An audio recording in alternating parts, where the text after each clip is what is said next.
comprehensive catalog of crafts. I'm daft, I battle all like I don't have it all. Avant-garde, Battlestar Galactica, got rhymes per capita. I'm shining through the aperture, but I'm not gonna Figured out that Idris Elba was British. Oh, that fucked me up.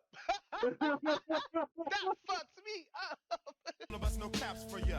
That's another genre. I'm the black bomber, track charmer, sack burner, distract burdens. If it ain't that urgent, nerd prince, word sentinel, invisible infidel, innocent. It's always a privilege to spit with laws. I'm a reality speaker, forget them cars. I'm learning how to teleport to reach the Mars. When you love this and live this, you spit your bars. I spit a quick barrage, switch to R.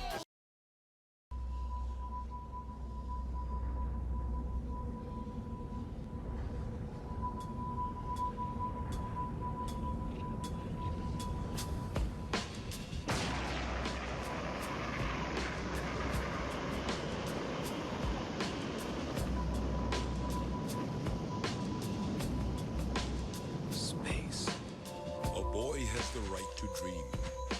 There are endless possibilities stretched out before him. And to trust in your own power.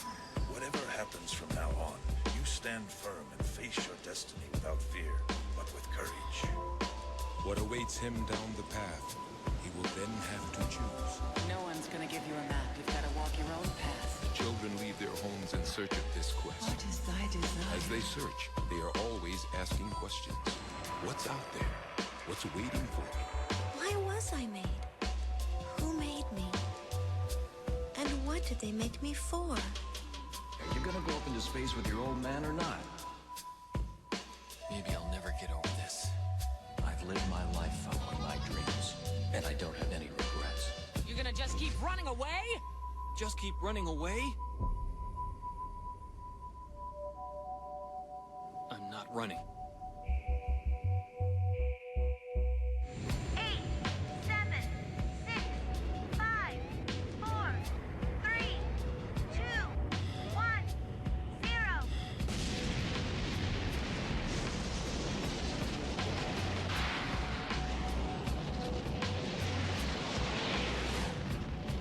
Believe in yourself and create your own destiny.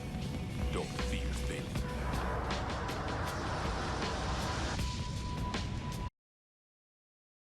But yeah, let's continue. Slice of Life Anime of the Year, Whack Ass Dress Up Darling, #1. How is this a doing whack? I honestly don't like Is this a cosplayer who teases her boy or teases her boyfriend? Yeah, that's just nothing but incel fuel. Incel fuel? That Wow! anime is whole incel fuel. Let's be real on that. Incel fuel? Really? Even though he probably fucks the girl at the end? Probably. I didn't finish it. I wouldn't say this is incel. I'll say this is anti-otaku stuff because, like, no, it's waifu. It's honestly a waifu anime. Let's all be real. This is made for like the character to attach the viewer to attach itself to the main character, since the main character is like socially awkward and shit. But my theory still stands about anime. Incel fuel. Wow. So socially awkward people are incels? Wow. Dang. Go ahead, King. No. That's not what I'm 100% saying. Dang. That's not what I'm 100% saying. Hear that, socially awkward boys? You better man the fuck up.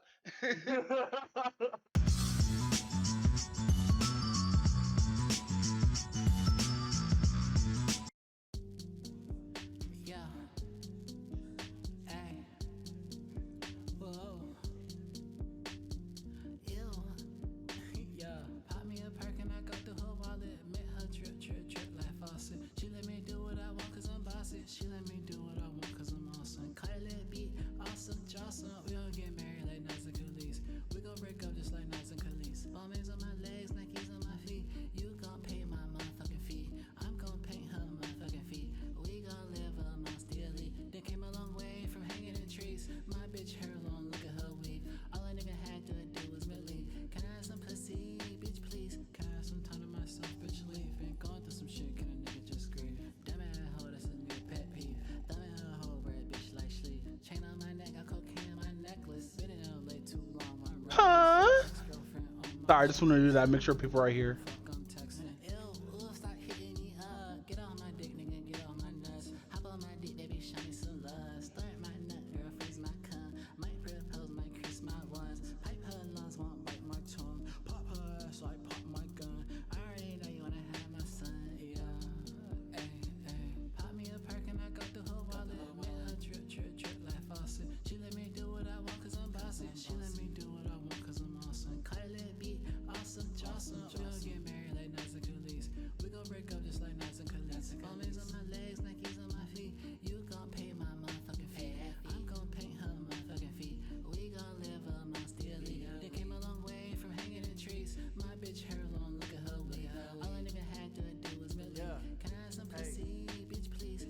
some pussy, I'm begging. All of my friends, some fellas. Shawty told me I'm the devil. Jagged edge, we walked out of heaven. Don't leave the crib without my weapon. These niggas snitch like, ooh, I'm telling. She like moves, I show her belly. Put my dick inside her belly. White bitch, she gon' dance like Ellen. Imagine that, just like John Lennon.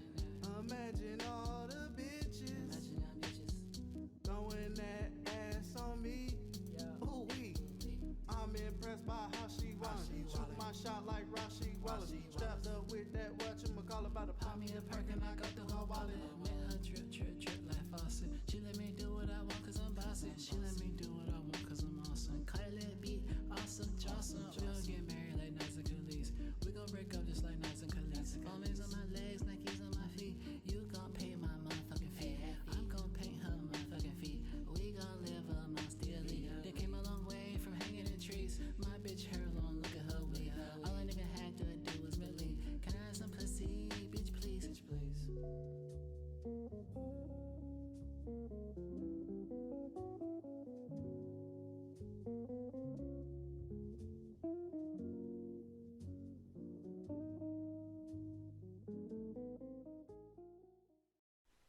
Bad boys, what you want, what you want, what you gonna do when Chevy John don't come for you?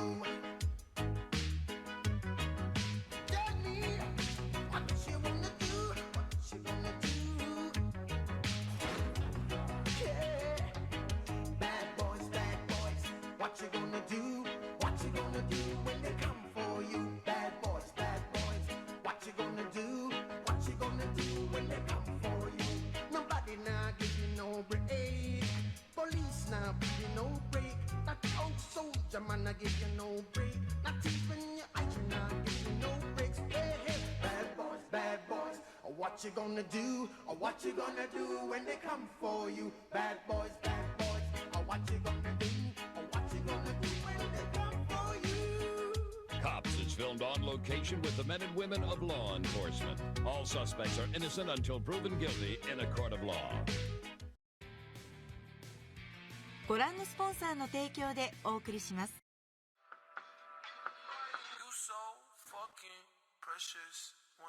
Smile. Hit it from the back and drive you wild. Girl, I lose myself up in those eyes.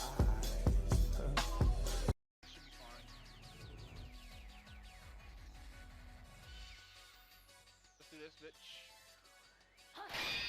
Mine.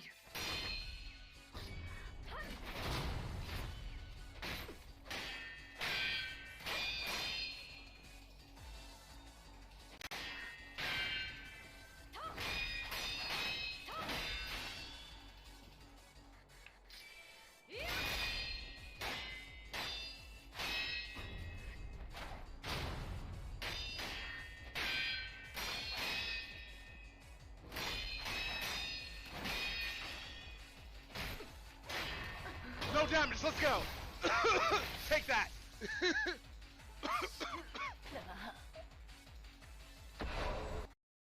Ignoring him and whatnot, and he's all like, I lost a few pounds, and she looks at him, she looks up from her phone for like a second, and then looks back into her phone and doesn't really give a shit. Wow! She doesn't or he doesn't? Luna doesn't give a shit. Wow, Luna, why she gotta be such a dog? The fuck?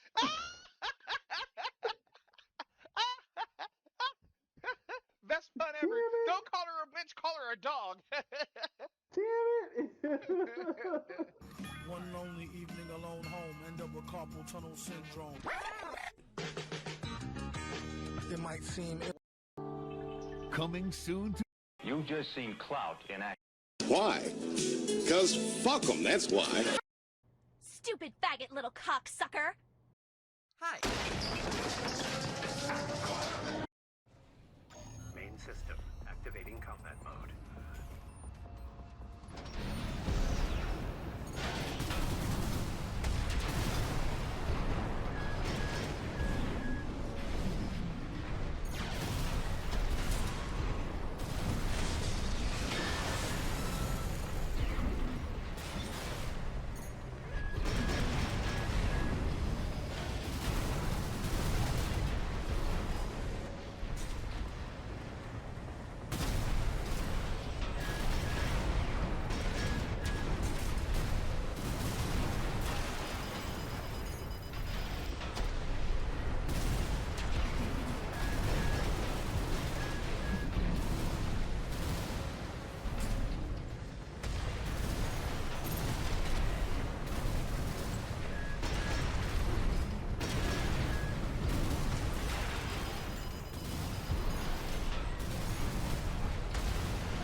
Target destroyed.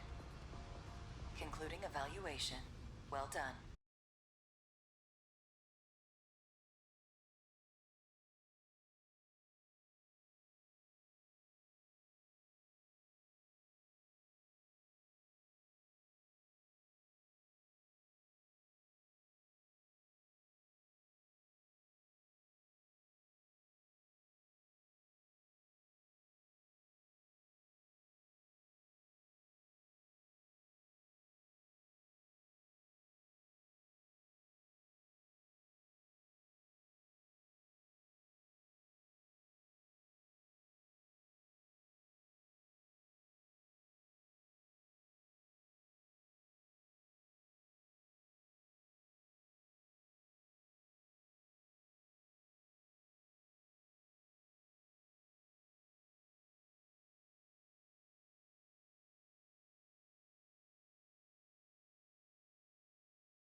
停止しました。オーダーの達成を確認。帰還シーケンスを開始します。もう終わり？終わったのかな。早く帰ってセイビアに任務の守備を報告しないと。そうだった。兄様、褒めてくれるかな？ああ、きっと褒めてくれるだろう。ルーキーもいい仕事だ。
Listen closely, approach me.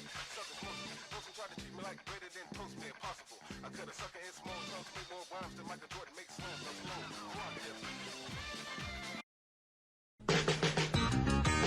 It might seem ill, feeling to be a dream guy till ice cream spills off Mrs. Paul's pie. Tonight's dreams for real. You can see the steam off his nice mean grill. It's coming.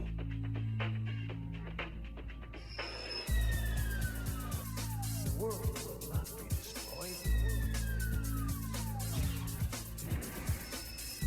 It will merely change.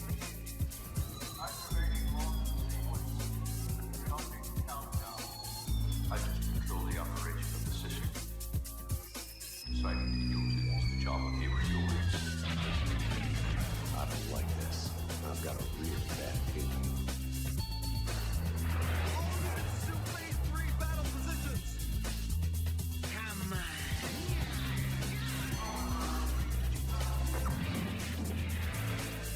Anything else that might get in the way of our ideal must be destroyed immediately.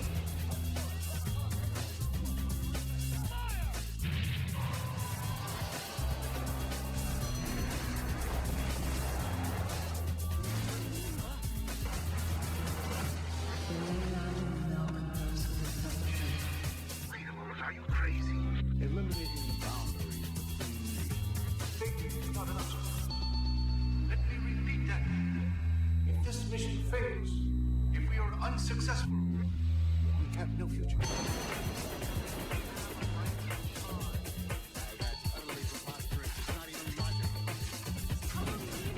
This is not meaningless. This result is natural.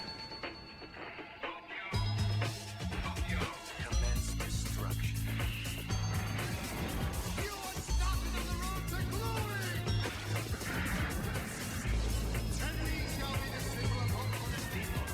Yeah, whatever. That's what I mean. That's the attitude that's ticking people off. I'm trying to rid myself of my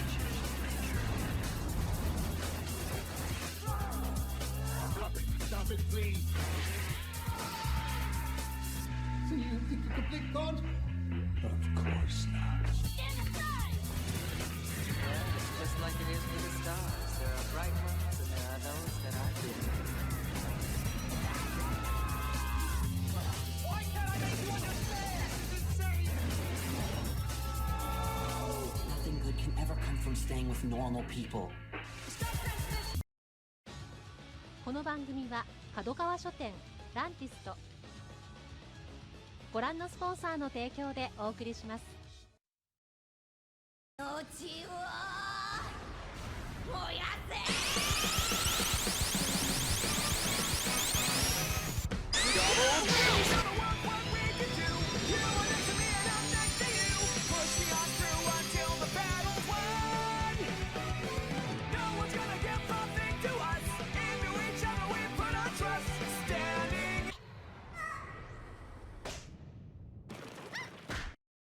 him get up. Let him get up. Let him get up.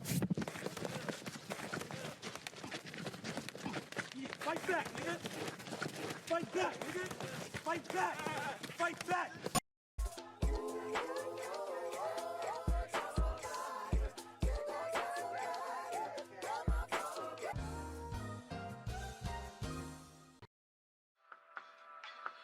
You so fucking precious when you smile. Yeah.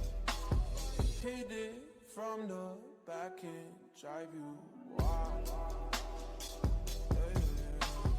Girl, I lose myself up in those eyes. この番組はご覧のスポンサーの提供でお送りしました。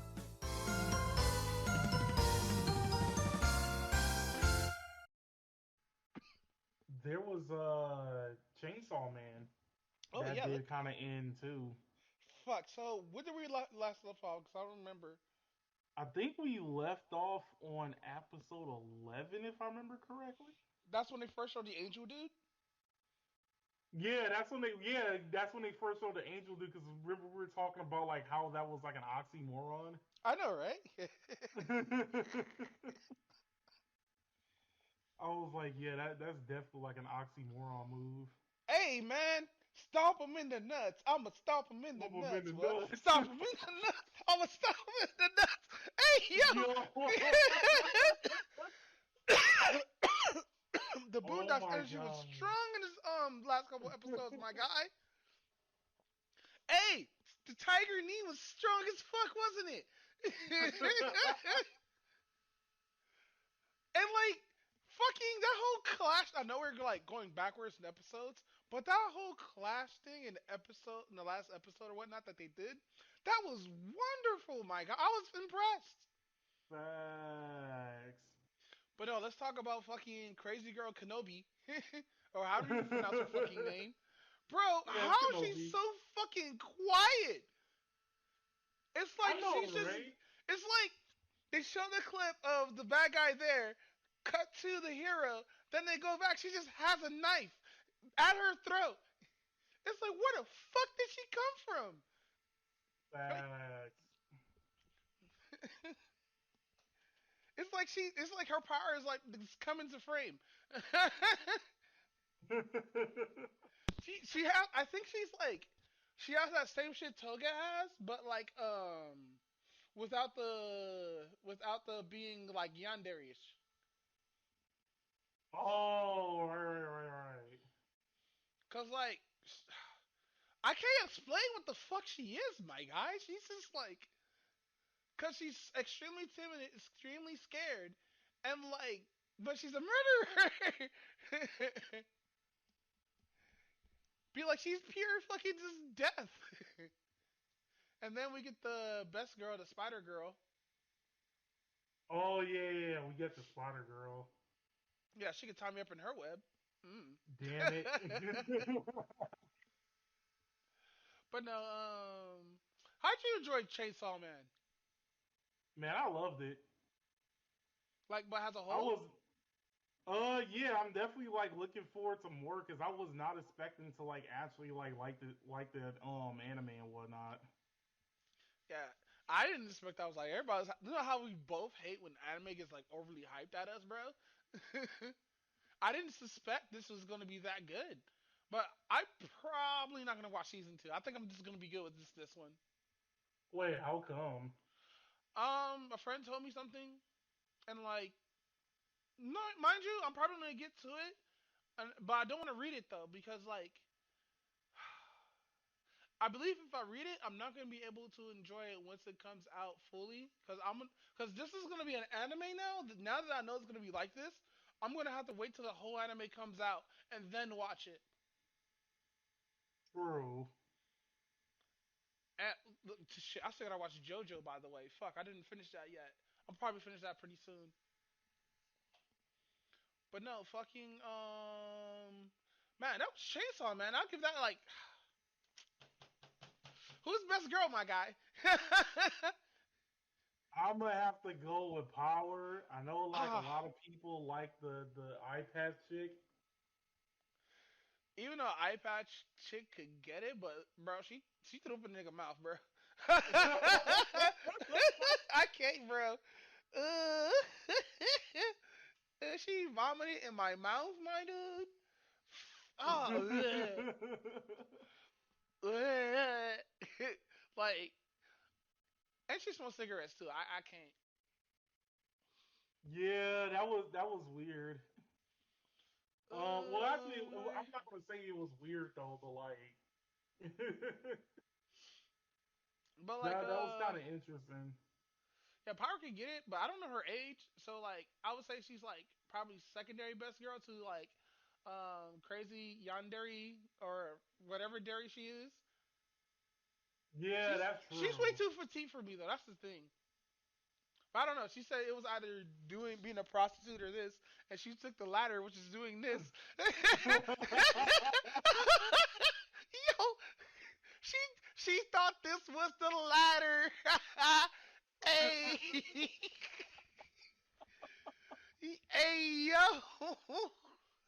I know that was like the funniest shit. I was like, oh damn, it came between like trying to kill demons and then trying to kill demons or like trying to go into prostitution. Like fuck. Nigga, she'll be a bomb ass prostitute. She has that kind of mental game with weapons, with and demon killing. Nigga, imagine how much, bro. She be the ultimate porn actress. No. Oh over my here, god. over here, just on top, dick riding and shit, talking about it's done. She just stands up. Nothing but semen is everywhere. My God, dick's wiggling like a water hose. Poor nigga, she's like, damn, dude, she only just 3 pumps and you'll just be nutting. And dude's like, impossible. The biggest, most ugliest bastard walks up to her, she, dicks her down, but ends up losing. Oh my god.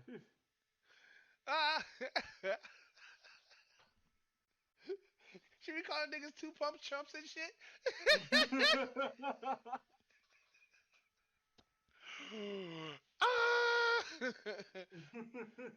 The reefer goblin got me. Oh shit. Ah shit, where's the docket? Where is the docket? Yeah, but fucking Chainsaw Man? I don't know. This one gets an 8 out of 10 for me though. Oh, okay, so here's the weird thing. There was like some people who necessarily didn't like the anime, and they said that one of the reasons was because of the animation. No, the animation's wonderful. Well, yeah, the animation is good. I was like, what's so bad about the animation? Who did it? Studio Nappa, right? Yeah, Mappa did it. Yeah, no, the Studio Nappa's legit. I guess because I don't know, man. Like, how is it bad? Like, I don't think I ever seen a scene except for like that one scene where Denji jumped into like the demon's mouth and tried to kill it that way. That was pretty bad. But then again, we did see 2 different parts, and we saw the part at the beginning which looked good, but then when they showed it the second time, it looked kind of terrible. But that's my only gripe with it. But like, other than that, the anime's solid. I mean, you're not wrong, but I'm just trying to figure. I mean, for like the long, I should have asked, but like for the longest, I've been trying to figure out like what about the anime was trash. No, it sound like haters. Like, it definitely sounds like haters. Don't get me wrong, but I'm just like, what about this anime was trash? I have been reading a lot of comments from a lot of keyboard warriors on anime forums and anime discussed comment boards that are under like certain animes and shit. Like Kiss Ass Anime has the biggest one, and it's fucking filled with these assholes. There's this one dude that hated the fact that Denji was just a horn dog whose goals were the most stupidest fucking goals. And they hated Mikasa how everybody scared of her, and they could just dominate her. It was that kind of guy, you know. Like, if that was me, I would have dominated her and showed her who's boss. And Denji's too much. Hell no, that is the Walking Death Note. The Walking Death Note. Okay. look how much powder needs this Vivica Light. Okay. Let's talk about that for a second, because that is one of the other major complaints I've been hearing about. Like, oh, I don't like how perverted Denji is, because that was actually surprisingly. That was actually one of my reasons for probably not watching the anime in the first place either. I was like, wait, so you mean to tell me this dude is just motivated by like titties? That's kind of stupid. Well, it makes sense once you watch the episode, though. Yeah. When you watch the fucking show, then it makes sense. But at the same time, you also got to think about it this way. This dude is a fucking teenager who didn't really have shit, was over there growing up in the slums, literally had one nut left. Got his eye gouged out. Got his eyes gouged out and all this other stuff like that. Asking for a titty ain't really asking too much. Bro, his father left him $38 million in debt. And this nigga slept beside a set with a demon dog. And he was almost done with it, wasn't he? Yeah, he was almost done with it. That's the wild part. Yeah, I was like, what the fuck? So what if Denji would have got picked up before he became like a fiend? Damn, I'm kind of curious on that too. I'm not gonna lie. Damn, so Denji got his eye back and his testicle, right, and his kidney and his heart. He got a lot of other things back, but oh my god, the way how he got reassembled, bro, he must got some kind of debris in his body, bro. There's no way. True. But no, like, damn, bro, the bullet demon's that strong? Yo, that death toll is real, by the way. Oh yeah, the gun demon, yeah. Yeah, no, we're saying those are like that's a real number. That's no fancy shit they made up. I'm still surprised that shit developed in America. I was like, really? Really? Like, I was like, fuck, it kind of makes sense though. It definitely makes sense, but I was like, oh yeah, like most of the demons are like in Japan though, but like the one that's outside of Japan is like the gun devil. And where's the nuke demon? The fuck you mean gun demon? Where's the nuke demon? Probably like in North Korea or some shit. My guy, the North Korea demons must be wild. Fucking dictator demon. Dictator demon. But no, I don't know Power's age. I do want to say like she's like older, but I'm not sure, bro. I haven't looked it up. I want to make so many lewd jokes about Power, but I can't. So I got Kenobi I have to jump on because I think she's like 22. Yeah, she definitely looks like early 20s. So how do you like the opening and ending credits with an S? Yeah, that they were actually. I have to go back and like watch them like after watching the anime because I kind of like skip them, but they're actually pretty good. Really, bro? I have to watch each one.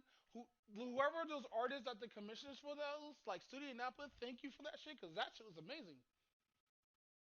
Because the thing is, when I watch anime, especially like when I'm trying to like binge watch it and stuff like that, I skip the intros and the endings. It makes everything go faster. No, I feel you. But somebody should put a compilation out though.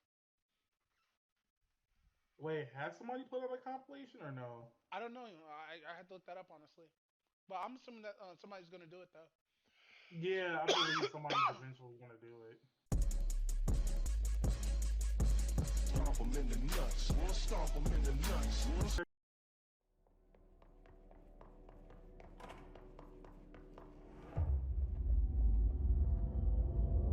That's got to be an altered item.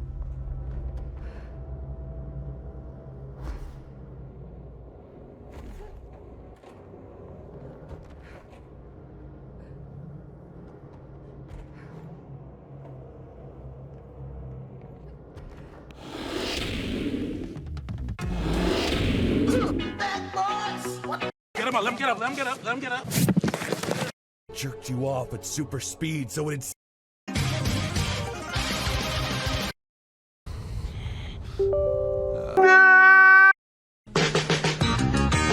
It might seem ill, feeling to be a dream guy. ご覧のスポンサーの提供でお送りしました。 You gonna say that, Gordon? If you don't like English voices, why do you read manga in English, bitch? Aren't you trying to read You're just too Japanese lazy for to learn years? Japanese.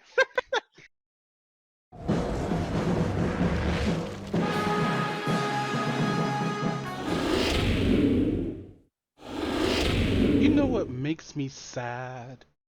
When your fucking shit doesn't work right away. I should have had this ready beforehand, but it is what it is. Welcome everybody to today's stream. Today we're going to be reacting to this drama. That's all we're going to be reacting to, this drama. Maybe a couple of gooning things, maybe some memes. But I'm also video editing in the background too.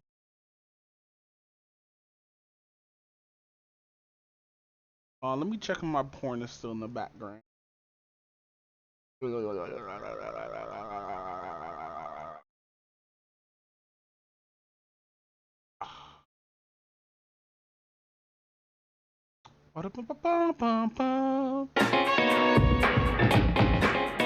a lot of nuts! Welcome back, hyenas, and before you ask, yes, this is how the show... By the way, this is from Simoto Media. If you already know who he is, if you've seen his face before, you know who he is. Has always looked. There is nothing different. You just need to take your medication. GamerSupps is doing their Christmas in July. I don't know if you guys remember them doing this last year, but they're doing it this year. Basically, if you buy any number of tubs from GamerSupps, whatever tubs you want to, you will get some free gifts. If you just buy one tub, you get a free waifu cup, which is already like 15 bucks that you don't need to spend. If you buy up to 5 tubs, you get a t-shirt, a small merch item, a mouse pad, and/or large merch item, a Knight metal tumbler. So you get all of those things for buying 5 tubs if you want to. So if at any point you thought about buying some GamerSupps, the best time would be right now. There's a lot of stuff here, actually. Go buy some GamerSupps. It is over for... Yeah, fucking, I woke up this morning and saw all the shit that's been put out for Ichiyo and stuff like that. Actually, that was yesterday. But Ichiyo losing porn, that makes me sad because I had a lot of porn games I was playing. I mean, a lot of porn games I was playing from that site. And now it's just gone. I can't do anything now. I can't jerk off and have one hand in the mouse and one hand in my dick. Yes, I'm ambidextrous like that. But, like, it makes me so sad. It makes me so... Hold on. It makes me so sad that I can't look at porn on Ichiyo anymore. A boo-hoo-hoo. A boo-hoo-hoo-hoo. They also got rid of a bunch of shit on Steam too. Well, let's switch back. Gooning. Gooning is officially illegal. You're not allowed to goon anymore. That's basically how it works. Obviously, you can goon in your own imagination. You're completely safe to goon in there. Nobody can police what you're thinking of. Well, my imagination that took over my schizophrenia. You mean you're telling me I have to goon to my paralyzed demon, my sleep paralyzed demon? It's not hot enough. It needs bigger titties. It needs a badunkadunk. Freak. However, if you need some sort of visual stimulus via the internet, that's becoming harder and harder to do as of lately. Steam and itch.io are pulling quote-unquote porn games. Critics say it's a slippery slope to more censorship. I saw this post on Reddit like a week ago that said that Steam has retroactively added a new rule against adult games because of credit cards, and it basically points to this under the Steam games rules and guidelines. They added this Rule 15 retro. It's funny because, like, I wish we put 34 instead of 15, but that's close enough. But, like, it's funny that they added a bunch of porn games, hentai games, and all these other games that have all these features onto it. Because it took one game for this one company called Shout or some shit like that, or Shout Out, or some whatever the fuck it's called, to have all these credit card companies just not fuck with the shit like Ichiyo and the fucking, Steam like that. That's fuck. If you fuck with money, they don't give a fuck how much you goon or shit like that. That's it for you, bro. I bet you they made a lot of money through gooning too. You will. Connect.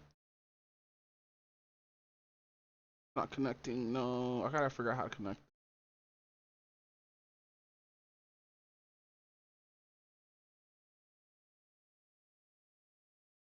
Connect. Oh my god, I want to connect.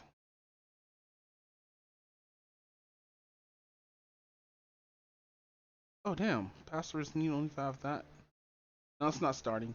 Oh well. Retroactively, that says that content that may violate the rules and standards set forth by Steam's payment processors and related credit card networks and banks or internet network providers, in particular certain kinds of adult-only content. So you could have followed all of the rules that Steam has set forth for posting your video game on Steam, which is all of the first 14 things.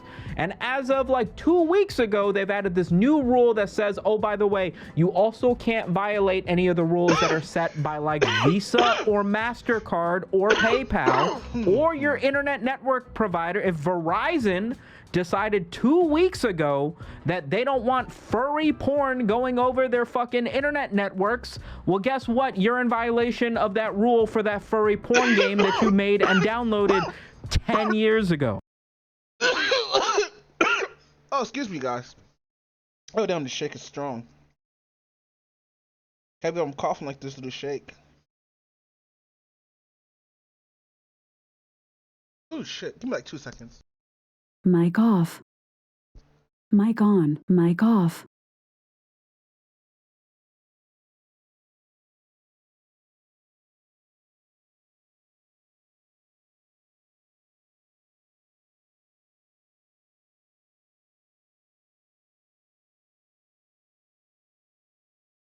Mic on. All right, I am back. Let's do this. Now, obviously, this is sort of a big deal because, like, it isn't fair to retroactively apply a rule to stuff that's on your platform, A, but B, also, like, the reasoning just seems entirely egregious. Like, if Steam decided, or if we as a video game community decided that adult content in video games is bad or shouldn't be allowed or shouldn't be something you can just buy freely, which would never happen. This is all hypothetically, by the way. Like, motherfuckers like to masturbate like me, right? And so you take the material away, then we just move on to other sites or whatnot. Now, mind you, that's a lot of games that just got pushed out, but like, mind you, there was also a lot of porn slop. Like, there was actual porn games there, but there was also a lot of fucking Red Play, MX RPG Maker, and all those makers just full of those slop, right? Now, you do get the occasional gotcha game, you do get the occasional video game that's actually a video game, or you get the occasional actually like really good looking visual novel game that's actually a visual novel and not just pictures, and the occasional fucking animation. Outright, like, if everybody came to some sort of consensus on that, then we could be like, okay, maybe we need to have more limiting actions, maybe you need to verify you're over 18, maybe it shouldn't be on the main homepage, maybe you need to do this and that, whatever. But the thing that has led to Steam basically nuking, literally hundreds, thousands of titles have been removed from Steam immediately, overnight, was the fact that Visa or MasterCard or whatever payment processor decided, hey, you know what? We don't either approve of or want anything to do with porn. Yeah, man, you fuck with their fucking money, bro. Like, if let's say all the credit card places was like, hey fam, if you don't bring out Half-Life 3, then we ain't fucking with you. Damn, I got the hiccups really bad. Oh shit. Then we ain't fucking with you no more. I bet you in that same week, Half-Life 3 would be made and fully ready without little to no bugs. Like, don't fuck with niggas' money because they change real quick. Games, and therefore we're gonna strong arm Steam into removing it from Steam's website. They didn't say, hey, you can't allow PayPal, Visa, MasterCard, whatever, to purchase these things. They didn't say, hey, they can only be allowed with Steam. I love how your bank that you're using to pay for stuff has to consent if you buying this plus 18 game, which is crazy. Think about it. let's say you're about to make love with your lover, right? And let's say you have another person there, a third person, who didn't consent, and then you have your CEO of your bank who didn't consent, and all these other people like your mom didn't consent. How are we gonna have sex then, huh? With all these people not consenting to us banging each other, especially to porn.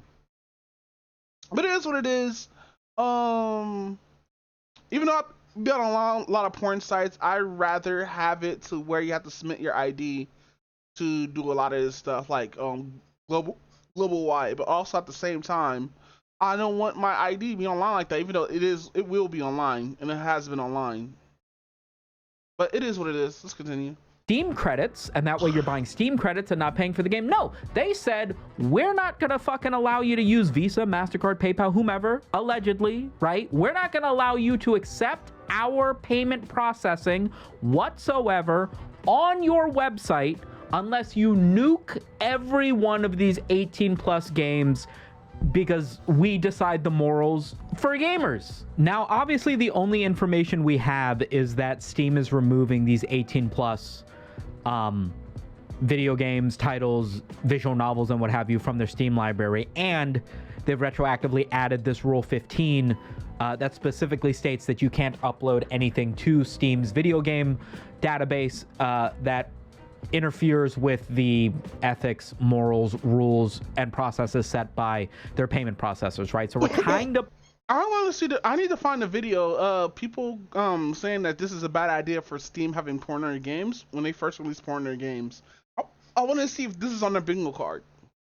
Putting A and B together, we're connecting like the most obvious dots ever, but like technically that's all we know, and we aren't exactly sure if that's what's going on, because it isn't like Gavin has gone out and made a PR release explaining why they're making these changes, right? But this isn't the only thing that has done so, right? We've also seen like Fansly and OnlyFans and Patreon. You know, it's funny. When they removed the shit for OnlyFans, bro, millions of women screamed that day talking about where the fuck is my money, and fucking OnlyFans put that shit right back up. I wonder if the same shit happened with Steam.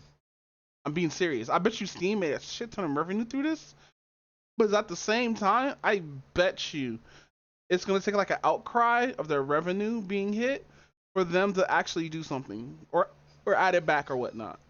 All change their rules and guidelines around 18 plus content, nude, lewd content. Patreon used to be the go-to place for nudity. It would be the #1 place for like cosplayers and Snapchat artists, the Belle Delphines of the world, selling their photo sets and their private Snapchats and whatever. They used to do all of that on Patreon, but that has become less lucrative or less allowed at this point because Patreon has also tightened the ropes on what sort of content they allow on their website, and they are entirely a paid like photo sharing, video sharing. Like they're not even like video games where it's like children might be visiting Belle Delphine's Patreon or whatever, right? Even they, alongside Fansly and OnlyFans, have had to tighten the guidelines on what they allow publicly available, front-facing available, what have you, simply because of payment processors. It feels like the reason that Steam is pulling these titles is because of that same thing. PC Gamer article from January of this year, banks in Japan are blocking Steam payments for sex games. Damn, that sucks. Not in Japan. Damn. Oh well. Leaving Japanese adult game devs cut off from income. I remember one point I tried to subscribe to somebody on OnlyFans. It was for a YouTube video. This is gonna sound like cope, but it was for a YouTube video, and I could not pay for it. I tried 2 different credit cards. I tried using like a sign up with a PayPal. There was nothing I could do to purchase this OnlyFans subscription because my bank or my credit cards or whomever just would not allow it. So it's like, yeah, they just fucking hate giving money for porn, I guess. Why do payment processing companies give a shit? Why do they give a shit? They're taking... Because of this one company that was like, hey fam, stop having porn games on your stuff. Which is wild, by the way. Like, stop having porn games on your stuff, you fucktard. And then just sitting here like, taking your money in interest and what have you. You're deciding, hey, I would like to use my money to purchase the titty. Why can I not receive the titty? Why is my credit card company getting mad at me, making such a fuss about this? I think, and I'm not 100% sure, but I think it's because it loses them money, right? No, it probably does, but at the same time it don't. I bet you like, cause shout out the company that first like pointed out that one game that was on Itch.io and stuff like that, cause they took credit for both that and the Steam one, which is crazy, taking credit for that. Now niggas gonna be gunning for you. At the end of the day, what if porn was more geared towards women? Would people complain then? That's an obvious answer, right? Why does a company do anything? Because it makes them money. Why would they not want to do something? Because it loses them money. I would imagine that adult purchases for like pornography, adult videos, not safe for work, I guess video games and visual novels, even OnlyFans subscriptions or Patreon pages to adult content creators. These things are probably the #1 most refunded purchases for a credit card company, right? I imagine people purchase it and then, I don't know, they fucking get post-nut clarity and then decide to refund it because it's like, hey, I have 30 days to refund this adult Steam game and I've already jerked off twice. Why would I continue? True. Give me back my $30. And I imagine that ends up costing credit card companies a lot of money. That's my guess. Over here on steamdb.info, it tracks the history of games that have been added and removed and what have you. So if you skip to like 10 days ago, where it seems like this announcement was made, you can see that there is just a plethora of games that have been nuked. So if you wanted, Jesus Christ, like Nope Nurses is still there for me, but like Cuckold Princess Episode Nadia, or Tutor Hypnosis 2, or Sex Loving Family Arissa After Story. I'm sorry to tell you this, but it's officially lost media. Now, I saw a Reddit post that basically said this is happening because a group of like 1,000 people in Australia are just like calling credit card processing companies and complaining. Yeah, why not just complain this shit's in Australia, bro? Don't do this for everybody else around the world. About these things and are resulting in these new guidelines. And I was like, what are these guys talking about? I think what they're talking about is this website called collectiveshout.org. Collective Shout. If you guys remember, there was a campaign a little while ago to have a video game removed from Steam. It was called No Mercy, and it basically, to my understanding, had like a graphic depiction of rape.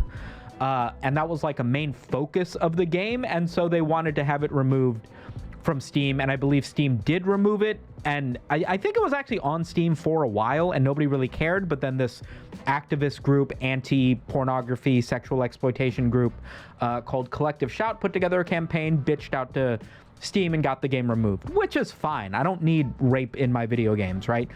This is the same game, or the same campaign that seems to have it seems to have derived from that first thing. So it says here, following our successful campaign of getting rid of that game, we discovered almost 500 other games depicting rape, incest, sexual torture, and child abuse. We encouraged our support. I wonder how many of those games where the male was being like abused in those. It's mostly gonna be female, obviously, but like, yeah. I know I'm just like pointing that assumption out there, or that implying that out there, but like, I want to be inside these people's head when they're looking at all these games or whatnot. But I want to see what the female gaze looks like. Orders to email payment processors to call them to stop facilitating payments and profiting from these games on Steam, and 1,067 people, so like 1,000 people called payment processors, complained about the fact that there are 500 games on Steam that depict these things, and as a result, they wanted Steam to make an action. As a result of our campaign, Steam has introduced a new rule. What is this link to? It looks like it's that same Rule 15 that we started from earlier, that removes hundreds of rape and incest games. It actually looks like it has the same screenshot as what I just took a look at on SteamDB. Content that may violate the rules and standards set forth by Steam's payment processors. So yeah, it seems as though it's these guys that did this. Gamers defend their rape games. Predictably, misogynistic gamers have come out in full. Of course! Of fucking course! They said the magic words. Let's rewind.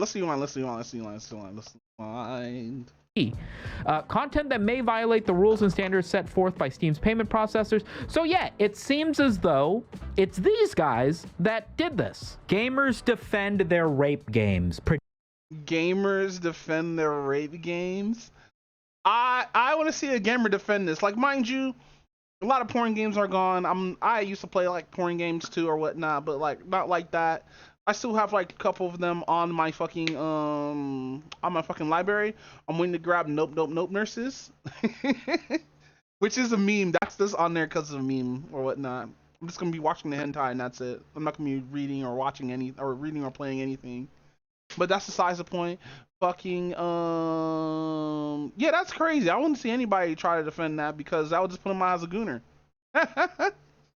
But gamers defending their porn is crazy, bro. Predictably misogynistic gamers have come out in full. Why do you need to say misogynistic gamers? Just say gamers. We know that's a self-identifying trait. Have come out in full force in defense of their access to rape games, sending the women on our team abuse threats, porn, and CSAM. Can they actually show this shit? Because I want to see this shit, bro.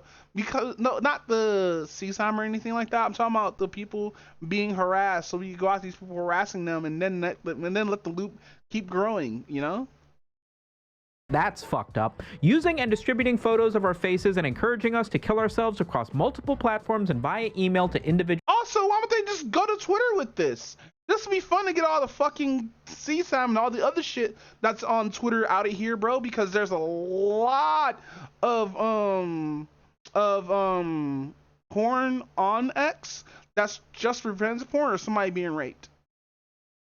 And they will put it under like CMC, which is CNC, consent not consensual, which is weird. Why do people, like, I understand people have rape kinks and stuff like that and everything, but like, why have a kink called consensual, non-consensual? That's just confusing. That's like what? Yes, no, yes, no. how reviving here? Staff members, the irony isn't lost on us. So this, I don't know how much this has been covered. I guess there are probably people who have done like extensive videos talking about this when they originally tried to ban No Mercy, but this is a little bit of a tough one. Obviously, if every single one of those video games that were removed were completely focused around rape or child exploitative material or graphic depictions of said things, then it's like, I have no issue with that. Again, there's not a lot of that in Katamari Damacy, right? My issue isn't necessarily in removing things that they feel like might go a little bit too extreme. Yeah, like if you remove games like Rape Play, Euphoria, and like all the like Lilycon games or Shotokan games, and like all the fucking weird ass fucking just like fucked up ass games that put like people in those situations or whatnot, where it is rape, where it is sexual assault, where it is somebody violently being sexual violence or whatnot. I'm trying to use those three terms and like this. I'm trying to use the same word for three terms. Wait, I'm trying to use three terms for one definition. There we go. Give me like a couple of seconds. I'm slow, but no. Yeah, fine. Remove those, but like, if it's not harming anyone like physically, or it's not forcing anybody to actually go do those things, I'll say leave them there or whatnot. But get rid of all the like the dark degen shit. Like if it's just Futamari, fine, I don't care. If it's furry shit, fine, I don't care as long as it's not real animals. If the character looks young, as long as they're of age and kind of proves that they're an adult, that's fine, but don't make them like childlike. Actually make them like Rebecca, who was less childlike. Which I still haven't watched fucking the show that Rebecca's in, the Edge Runners show. I still haven't watched that because I know she dies, and I don't want to watch this part where she dies because I'm not gonna be sad. I'm already depressed. I don't need to be more depressed. What else? Yeah, long as it's not something like that's like just promotes like stuff like rape and stuff like that, it should be fine. Like all the other hentai games should stay, but those should get out of here. I guess. But it is what it is. Everybody's like, Doom, you said nope, nope, nurses like 40 times. Yes, I have. But it is what it is. Nobody wants to see what game you're playing anyway. In the direction of adult content, right? Maybe Steam, as the #1 marketplace for video game downloads in the West, shouldn't be the place where you can access exploitative rape simulations, right? I'm completely fine with thinking that way. What I'm not fine with is people who don't seem to self-identify as gamers or adult content enthusiasts deciding to police these things through brute force. Like a group of people sending emails to Visa, MasterCard payment, whomever. Hey, we have our new Sweet Baby Ink. Let's go! I don't know if you see me put my arms up, but I actually threw my arms up in excitement. In order to say, hey, look how fucked up this stuff on this website is, and you're in support of that. It reminds me of, you guys remember, I forget what his name is, but like Emp Lemon did a video on that guy who was like showcasing that it's very easy to find sensitive, expletive videos of like girls, young girls doing like gymnastics and shit on YouTube. Yeah, that, and also creep shows, all types of shit. It's really fucking easy to find this shit on YouTube. You can find like motherfuckers doing dead ass porn. Now, I'm not gonna look this shit up on my current profile right now. If I had one of my backups, I probably would do it, but I don't want this on my work computer. Even though I do watch porn on my work computer, which I need to stop. But that's besides the point. Fucking you can find this shit on YouTube, and it's still there, by the way. All they did was remove comments. That's it. The videos are still there, which means they're probably putting ads on those videos or some shit. They should make it a way to where you're only 18 or older to upload stuff to YouTube or whatnot, or just to be online. I think be online you have to be 21 years or older, you know, but that's gonna be impossible. And he called it the YouTube child rabbit hole or whatever, and basically position it like YouTube recommending you this sort of content. And he called for people to reach out to like YouTuber sponsors and payment processors or whomever. I'm gonna throw up an image of the fucking, you guys know the fucking guy, right? It reminds me of that, where like this dude clearly didn't give a shit about improving YouTube in a way that would get rid of this material. Yeah, because the videos are still there. All they did was remove comments. And then make YouTube a better place. He just wanted to set as much gasoline and fire behind the guise of righteous removal of this inherently evil thing. Who cares how much damage I do to YouTube, YouTubers, advertisers, whatever? You did something bad, therefore let's do as much damage around me. I'm the one who's morally right. That's what this feels like. If the only thing you knew about this Collective Shout organization was the fact that they removed a game about rape from Steam, you might think, okay, whatever. Doesn't seem that bad. But if you take a look through like their campaigns, like I don't even know what to look at. Like, hold on, this shit right here, fam, just made me just turn this shit right off. Now going after Playboy, nobody watches Playboy. Nobody fucking watches. Nobody fucking reads Playboy anymore. If you're reading Playboy, nigga, you're in your 60s. I mean, dead ass. I haven't seen a Playboy magazine in decades. Fucking decades, bro. Like, I probably seen it, but I probably didn't see it. Brands or wins or whatever, like they have listings of like 7-Eleven and a campaign where they tried to get 7-Eleven to stop having porn magazines in 7-Eleven. It's like, sure, are you nullifying the existence? We have porn magazines in 7-Eleven? That's not true, because that's only a media thing. That's only a thing that's like media pushes out, like movies and TV shows. We don't have porn mags at fucking 7-Eleven. Maybe at the random liquor store that's like not nearby a school. But porn mags at 7-Eleven? I don't think I've ever seen them before. And that's People Magazine. of like adult material that a child might see?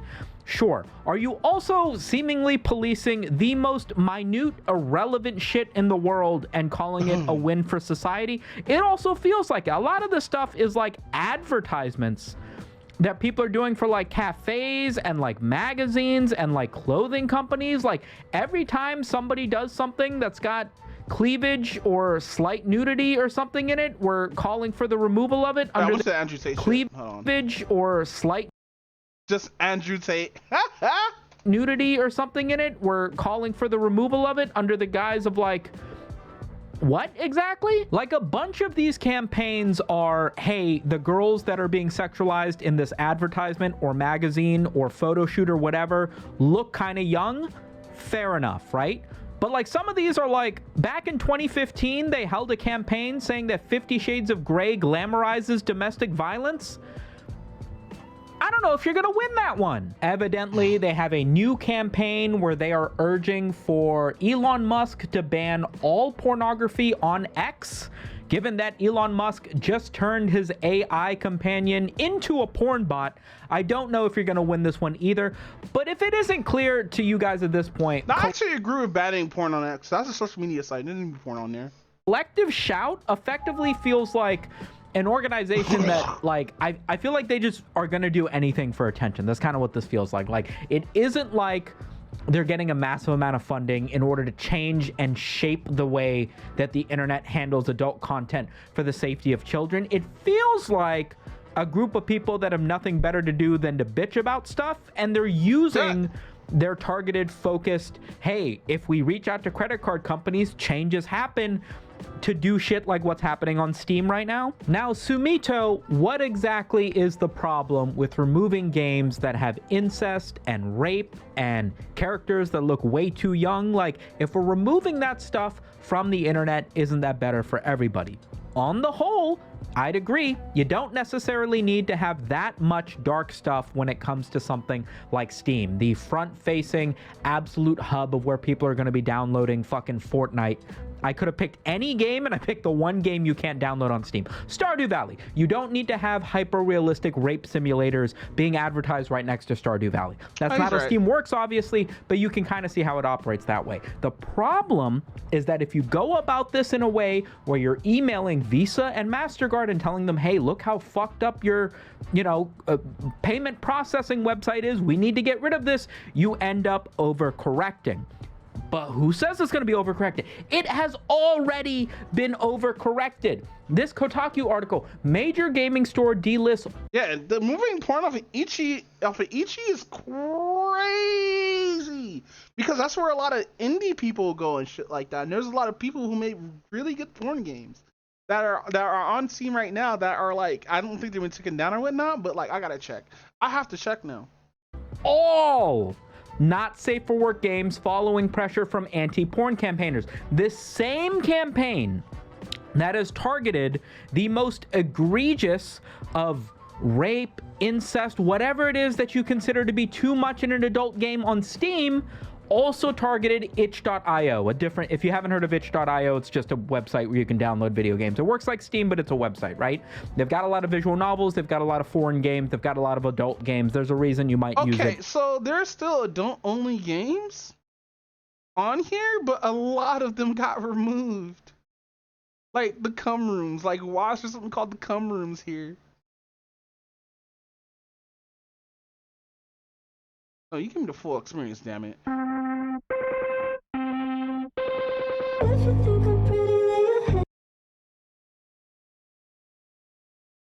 Oh.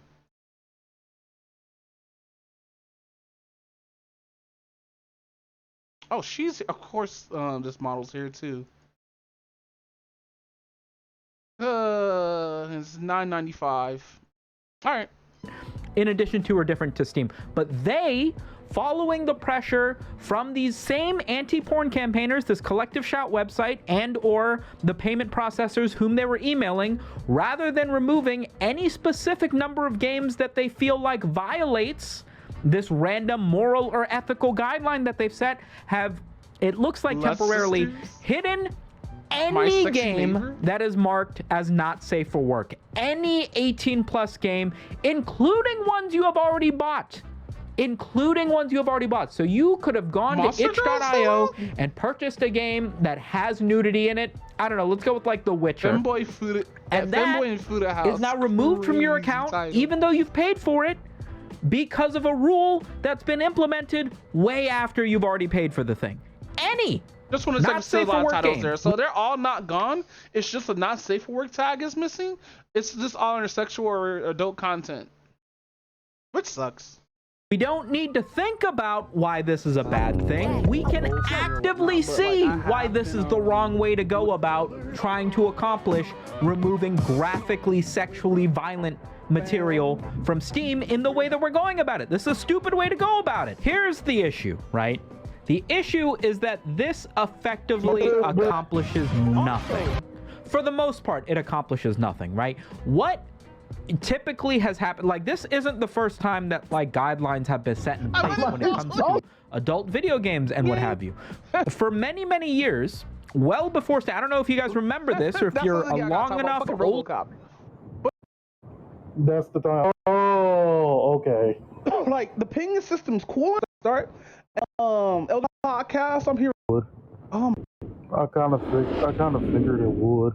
Oh my god, I have to do is like every single boss. I'm gonna beat the last boss of every single character, and that's gonna be difficult. Fuck, bro. Alright, so we do this, and then we do this. Oh my god, it didn't fucking.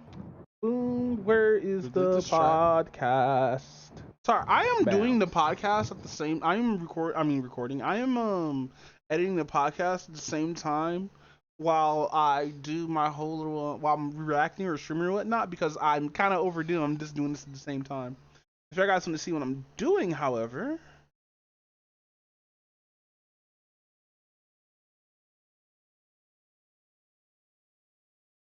Oh yeah, it would show over that, would it? Well, it wouldn't be that one. And this one shall be this one. There we go. This is what I'm just doing right now. If you guys want to see what I'm doing. There we go. Old enough of a gooner, but back in the day you wouldn't be able to download like adult versions of video games whatsoever on any major website. The only way to go about it would be to download a completely safe for work version of the game, and then you would install a mod or a patch that would make it so that it would enable the not safe for work content. That way you could download a perfectly not child friendly but like not expletive version of the game from a Steam or a mainstream website or what have you, and then on your own accord download from like the developer's website or a forum or something a mod or a texture pack or an alteration or a patch. Down 50, I have 50 raw. Daddy Leg has harnessed the power. No! Citizens are herded into labor camps to produce an endless supply of baby oil. Oh, that's the Diddy shit. Is now mandatory. Those who speak out are strapped into the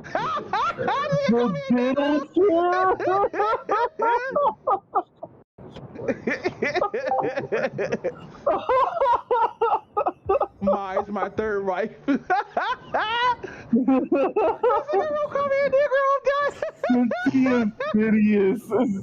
Leg has harnessed the power of the list keepers and dominated the world. Citizens are herded into labor. Daddy Leg has harnessed the power of the list keepers and dominated the world. Citizens are herded into labor camps to produce an endless supply of baby oil. Freak-off attendance is now mandatory. Those who speak out are strapped into the diddle chair. God is long dead. Diddy Leg has taken his place. Who will end the pandemic? I might actually buy that because I know where it is. Not 50 Cent. They call him Sentius Oh, actually, Phidias. did you hear like the Legend other day, says like he turned 50, so everybody was all like, so is he a whole dollar now? Oh no! And 50. I'm 50. Yo, I just turned 50, so I'm a grown man now. Jokes, by the way, jokes. Yo, they call me 50 because I'm 50. I know, they call me 50 because I have 50 hot dogs. Now that I'm 50, I have 50 raw dogs. No. He survived 9 battles and still fights. Diddy League sees him, and Diddy League is not afraid. The eclipse is near. The final freak-off is about to begin. It must be stopped before the moon hides the sun. Mic off. If not, Diddy League's true form will be born. Will you join Sentius Phidias in the sea? Sentius Phidias. There is no guarantee you will survive. But if you do... Bro, I want this to be... I know it's AI, but that shit's funny as shit, bro. Prove your battle ready. Don the Sentius Phidias t-shirt. Yeah, that's why I was like, I kind of want the shirt Available now actually. at holyfool.shop. Alright, with that say, you want to get out of here, bro? Yeah, we can get out of here. That was episode 185 of the Hot Six podcast. This one's actually short. This is going to be like 3 hours. This is going to be easy edit. But no, Excuse me, y'all. I that didn't said, accomplish that, guys, Alicorn, where here. can you find you, King? You can call it on YouTube and Alicorn Lion on Twitch. You can find me at Doombot on YouTube or UB Doombot on YouTube, and on Twitch you can find me at Doombot_UBVT, which is Ugly Bastard VTuber. But with that said, we are out of here. Alicorn, thank you for coming to the podcast, bro. No problem.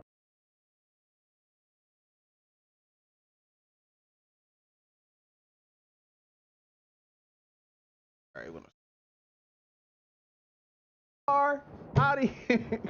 All right, I'm gonna grab a song real quick. I don't know what song I'm gonna grab. Oh fuck, I'm gonna grab it, guys. Oh fuck, it's gonna be such grabbage. Oh fuck, I'm grabbing it, guys. I'm grabbing a song. Imagine just how this sounds. Fuck. Just with an emphasis and like weird, talking weird and shit. I'm gonna need to grab this 8-bit break.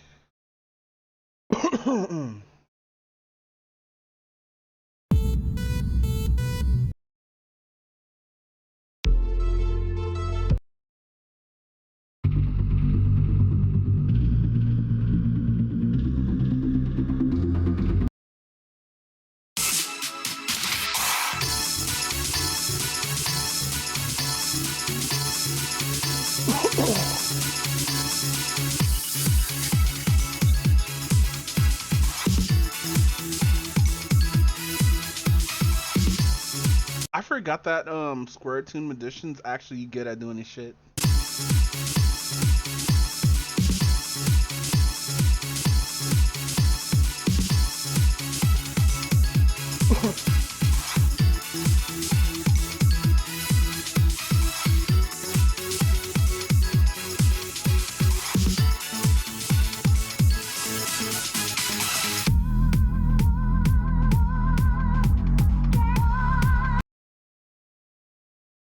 And it's funny too, bro's so nice because I asked him because I used their 2 projects for my stuff, and like, yeah, just go ahead, it's free to use. And I was like, yes. I elevated when he when they gave me permission. Wait, no. Sasa City? Sasa City?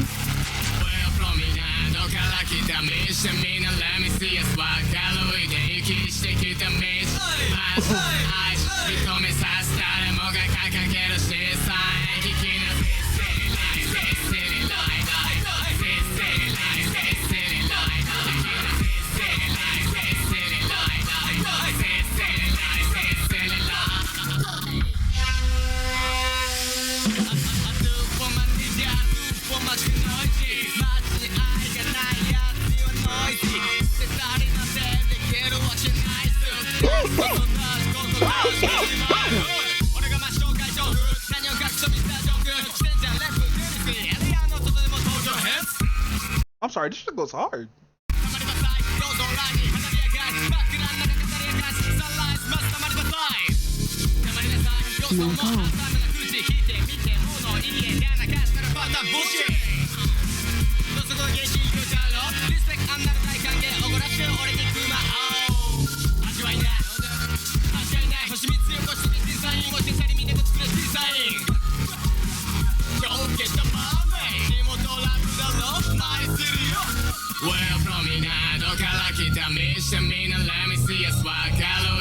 Yeah, so I'm letting this ride.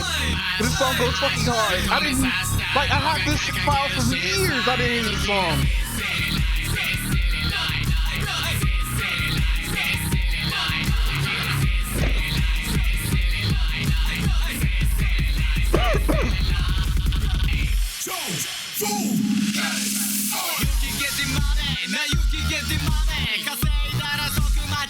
I got some chicken.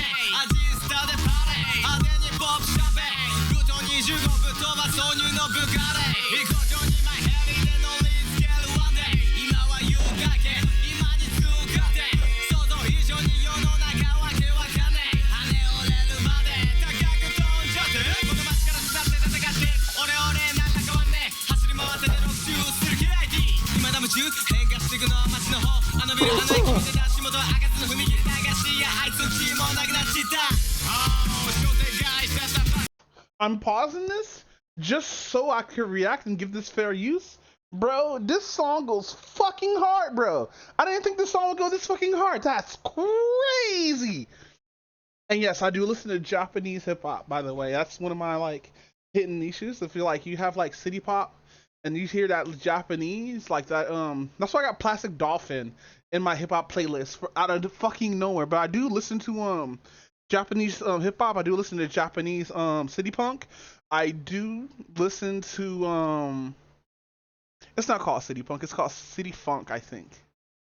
I listen to a lot of Japanese music. It's just I don't play it that much because I really don't have a favorite. Like Ninja Bus was probably up there along with two other people, but that's because I only had the fucking Tokyo Tribe song or soundtrack from the anime, not the actual like when he jumped in on. I probably have some SO2. Hold on. Where's hip hop? Non-hip hop.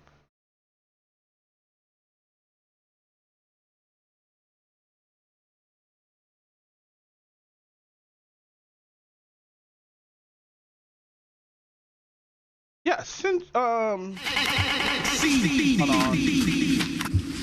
Go get him. Go get him.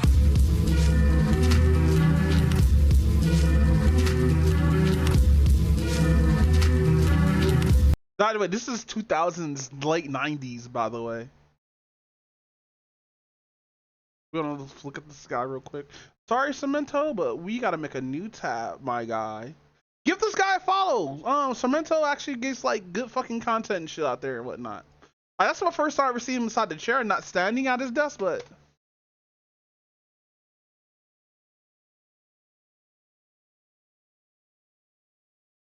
Oh, he still does stuff. Subscribe.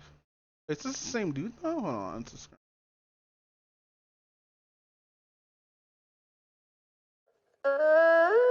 It might be the same dude. It is. Let's go. Hand pulled and we keep it steady and slow. Do it multiple times if you know, you know. Do multiple runs if you know, you know. Who knows? Change looks every layer. What a bass glide groove record player. By the way, SO2's not a one-hit wonder. Just because he made Lovesick does not mean he's a one-hit wonder. He did other songs too. He did stuff for Samurai Champloo. He did stuff for Ghost in the Shell. He does a lot of shit, bro. Actually, does good hip hop. I'm hot off the press and hit it with the warm breeze. Job done right, winning a Grand Prix. Catch a breath and we can run it back. Keep the chemistry lesson in the summer act.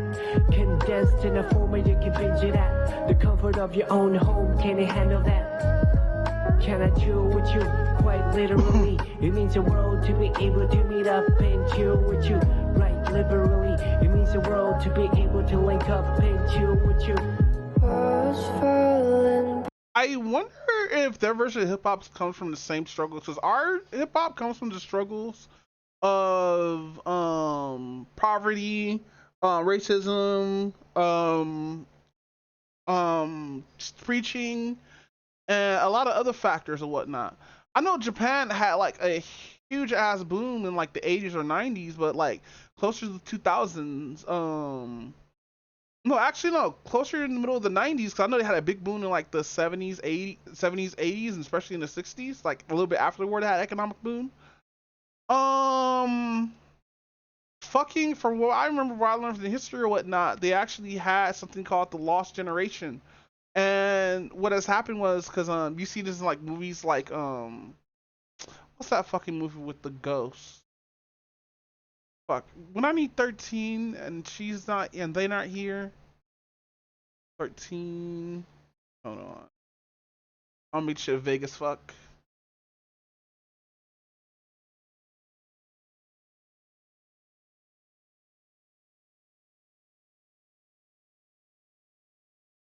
Come on, 13.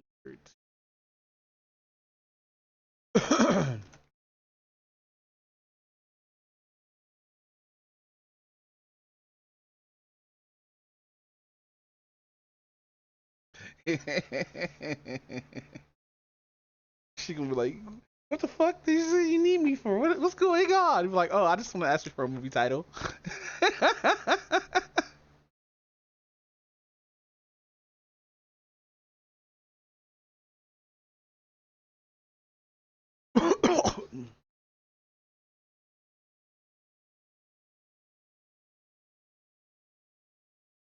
But no, I think it's called, because it's a Japanese film about ghosts that come to like technology and stuff like that and to snatch you up. It also has involves like hikikomoriism. Oh, just needed help with a movie. That one Japanese film that was turned into a US film that was not the ring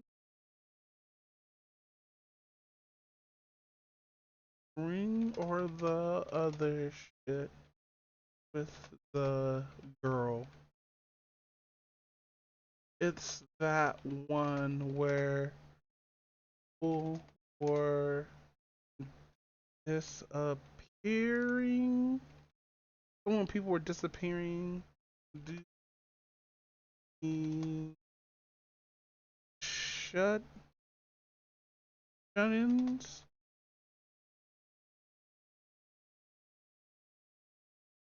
Due to being shut-ins and locking themselves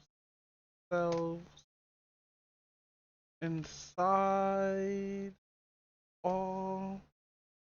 locking themselves inside for the rest of their lives. Where in the US version, it was just ghosts trying to place too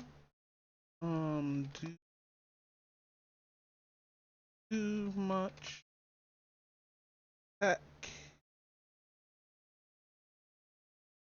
tech and shit.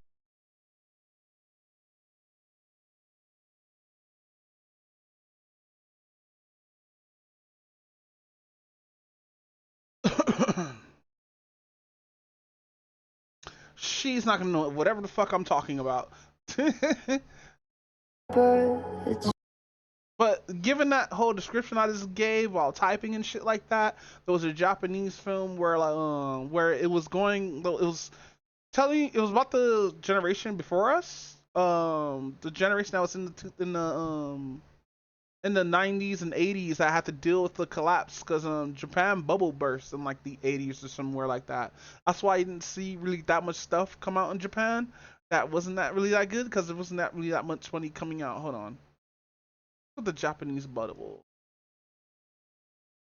What the fuck? What the fuck? Hold on real quick. I hit my emergency button.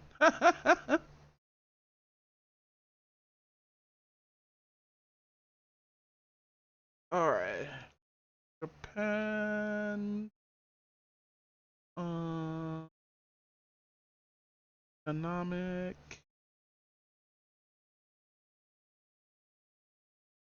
Was it 90s or 80s?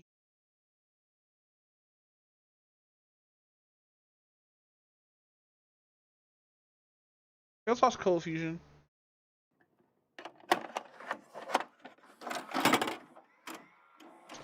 Of course, this is a Google fucking Doc, my guy. Fuck.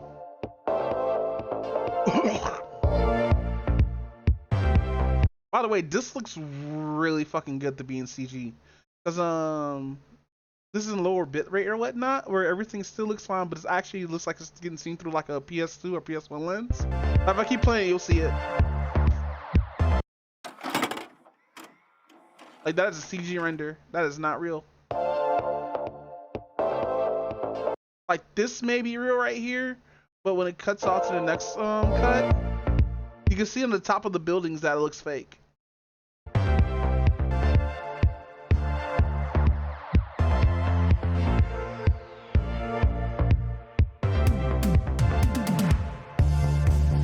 Ah, 1980s Japan.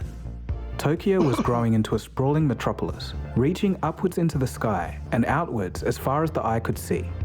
If you stepped into Tokyo's fashionable Ginza or Roppongi district at the time, you'd see the place alive with vibrancy and a touch of mayhem. Its nightscape was a carnival of excess and ambition. Bars, pubs, and nightclubs overflowed with the exuberant, the extravagant, and the ecstatic. Neon lights flickered like the heartbeat of Japan's Bro, to live in this decade must have been nice. booming economy. The partygoers, caught in the heady rush of Japan's post-war economic miracle, threw money like confetti. For them, money flowed like sake, abundantly and unceasingly. And why not? Their country had finally made it. In the 2 decades from 1955, Japan's economy I only recognize this because my mama and husband had a Volvo. Exploded by a staggering 435%. So much so that it's been termed the Japanese miracle period. Suddenly and seemingly out of nowhere, the island nation was the most innovative and productive country in the world, and the second largest economy, just behind the US. By the 1980s, Made in Japan no longer meant cheap novelties. Now it was a stamp of high quality and innovative products. Brands like Toyota, Sony, Nissan, and Mitsubishi Where are companies that are still doing fine to this day. became household names. At the peak of Japan's economic boom, 8 of the world's largest banks were all Japanese, and they held a combined total of over $2.3 trillion. Nomura Securities had the financial resources to purchase all of the major banks on Wall Street. By the end of the 1980s, Japan's economic prowess had reached dizzying heights. With soaring stock markets and skyrocketing real estate values, Japan's land, at just a fraction of the size of the United States, was valued at 4 times more. The Imperial Palace in Tokyo alone was deemed more valuable than the entire state of California. Wait, what? Markets and skyrocketing real estate values, Japan's land, at just a fraction of the size of the United States, was valued at 4 times more.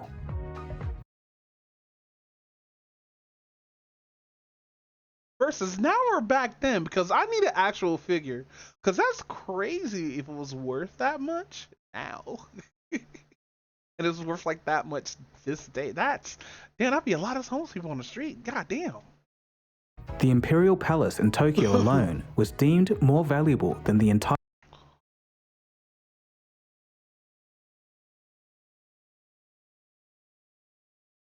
state of California. That's crazy. Have a building be a whole cost as much as a whole state. That's crazy. But that was the 80s now. And it wasn't just the partygoers in Tokyo. Everyone around the world felt the Japanese Revolution. It seemed like the sun would never set on the land of the rising Shit ton sun. of anime was made in the 80s, Yet, by the way. almost as quickly as the party started, it all came to a screeching halt. On the first day of 1990, doubts about the market spread, and share prices started to fall. Over the next 2.5 years, they dropped 63%. When the 1990s rolled in, the economic bubble finally burst. The aftermath was devastating. Millions of people lost their savings and their jobs. Companies and banks went bankrupt. It was so bad that till this day, Japan's economy has never truly recovered. Damn, that sucks. Cause you can see the worst drop was probably like here in like 2007, but everybody had a bad 2007. Damn. Motherfuckers really do a backflip into a fucking. We could. Oof. Like it tried to study. It tried to stabilize here, and here, and then it just dipped, and then it started dipping further. Yeah, I think 07 was the worst of their problems. I don't know. COVID's happening around here, and you see they're only going up. I wish this was up to date, but it's not right now. Yeah, throughout all the 90s, like, yeah, 2005, 2006, or 2004, yeah, everybody had a good time. It's been infamously stagnant ever since, and it's given birth to a period called the Lost Decades. Birth rates slowed, young people in Japan aren't getting married, and because of this, their population is aging. So what exactly went wrong? In this episode, we'll dive into the exciting roller coaster ride and America's probably going to be in that pretty soon, especially how many like people that we have single and stuff like that. The next generation applying stuff online to real life and all the other shit or whatnot. It's gonna suck once we get there though, but like it's gonna take us some time before we get there. Cause like at least I understand that the newer generations could actually like look at us and the future generations and be like, hey, we're gonna try to avoid that as much as possible.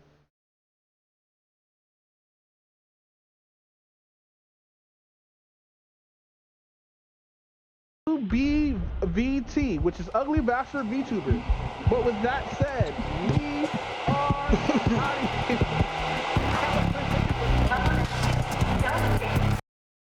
Collapse of the biggest economic bubble in modern history. We'll also take a look at its profound effects on an entire generation. By the way, make sure you guys follow and subscribe and give them all the likes or whatnot. Kofujin actually does a lot of good content like that, especially like when it's through his long form content. Have I been watching him recently? I don't think I've been watching him recently. Hold on. I have been watching him recently, but only on certain things. Because I don't see a lot of his stuff.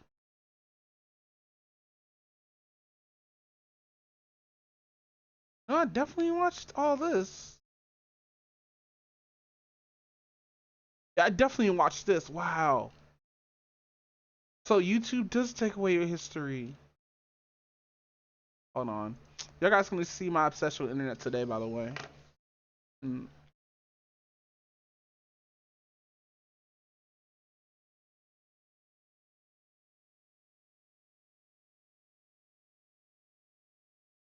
minutes ago. 2 minutes ago. No way. So I watch these guys a lot. We see how far back it goes.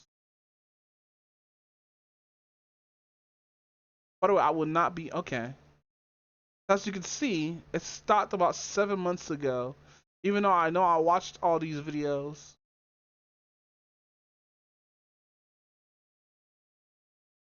Yeah, I definitely watched all these videos. I even watched this one. This tribe might end up suing Elon Musk was all the like technology didn't took from shit like that. But it is what it is. The women are really beautiful too.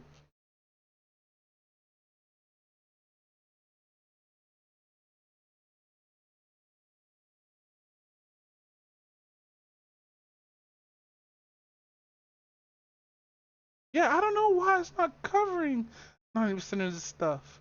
I love how like the last fucking 2 years, it's been political shit. Cause like it could go all the way back and see where they got more political over the years or whatnot. I don't remember them always being political like this. You used to actually talk about stuff, and this stuff usually goes in the back end, but now it's in the forefront. You just talk about shit like this.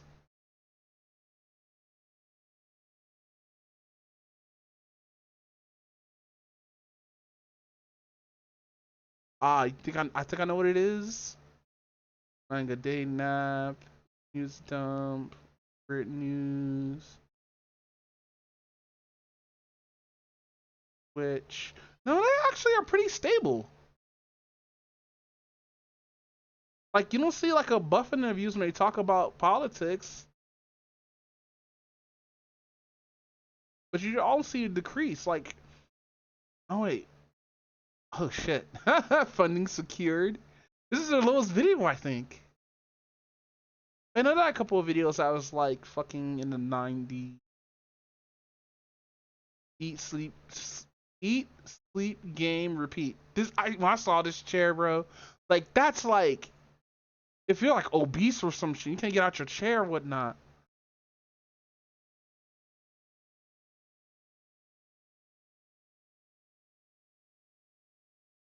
Yeah, I think these guys went at 90 like one time and then went right back up. Oh, let's see the most popular one. Popular. 500K was Elon Rust Bucket. Funniest episode, by the way.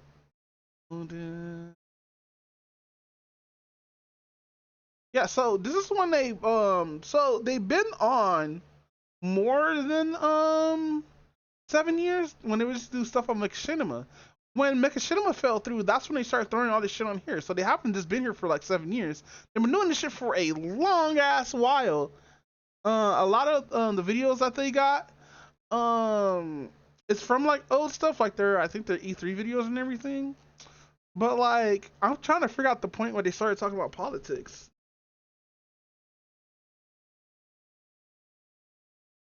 Most offensive dating simulator.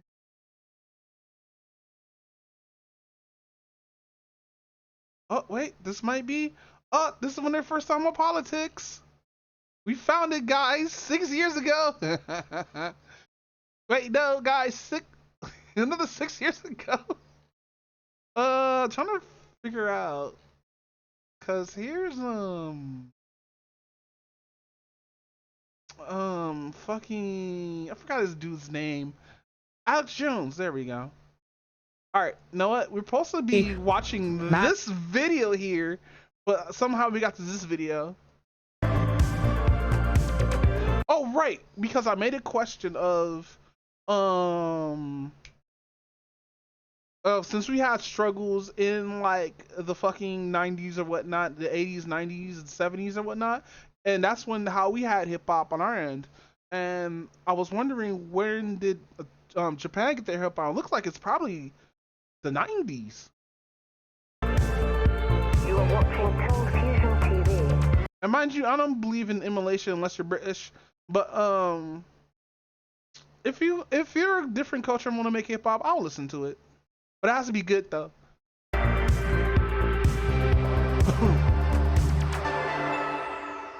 Back in 1960, Time magazine came out with a feature story. The cover showcased a Japanese phoenix ascending from the ashes. In the backdrop of the phoenix, you'd notice shiny new factories, massive vessels, and skyscrapers. It's quite the symbolic picture of Japan's rise. So, how do you go from a war-ravaged country to an economic powerhouse in just a couple of decades? Well, that's a huge topic in of itself. So I'm just going to touch on a few major points here so you get an overall idea. After the Second World War, the US was the most dominant economic force, and they needed a success story in Asia to prove that capitalism could work outside the West. So with that in mind, they planned to turn Japan into a giant of exports and industry. In 1949, they set the Japanese currency, the yen, super low against the US dollar. This would make Japanese goods cheap for the Americans. Japan's economy was so small back then that the US could absorb all the imports, or so the US thought at the time. They were unaware that making Japanese goods irresistibly cheap would backfire. But we'll come back to that later. Trust me, it's a real doozy. Some comedian was like, it's because Japanese people have those little tiny hands that can make small things. Anyway, after the end of the American occupation in 1952, Japan experienced a period of exponential growth, averaging 10% for 2 decades up until the early 1970s. Their cost-effective and motivated workforce, along with heavy industrialization policies and the rise of the keiretsu system, were key drivers. Think of keiretsu as a club where independent companies... I was just about to ask that question. Thank you for putting out the definition out there, because I was about to look this shit up and everything.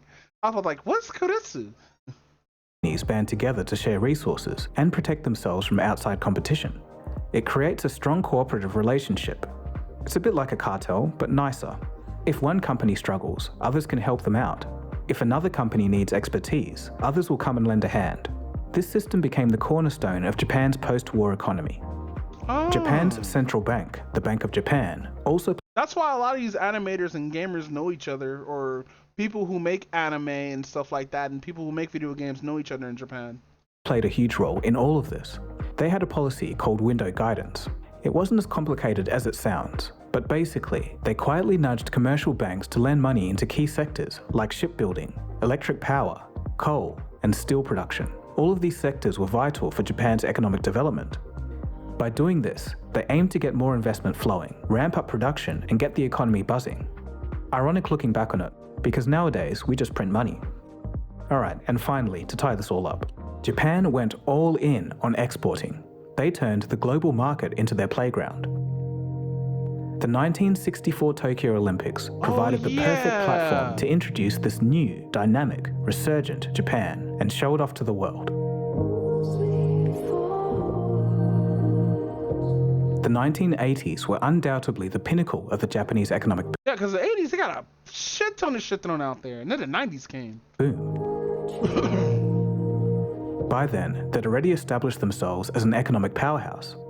Their influence was felt in every corner of the global economy. Their trade surplus was at unparalleled heights multiple times since the 1970s. After a brief deficit in 1980 due to the rise in oil prices, the country's surplus surged to a record-breaking $82.7 billion by 1986. Now, remember when I said the US would later regret their decision to help Japan? Well, that's starting to happen now. Japan's manufacturers were so successful that they were pouring cars and televisions, bikes and cameras into the United States.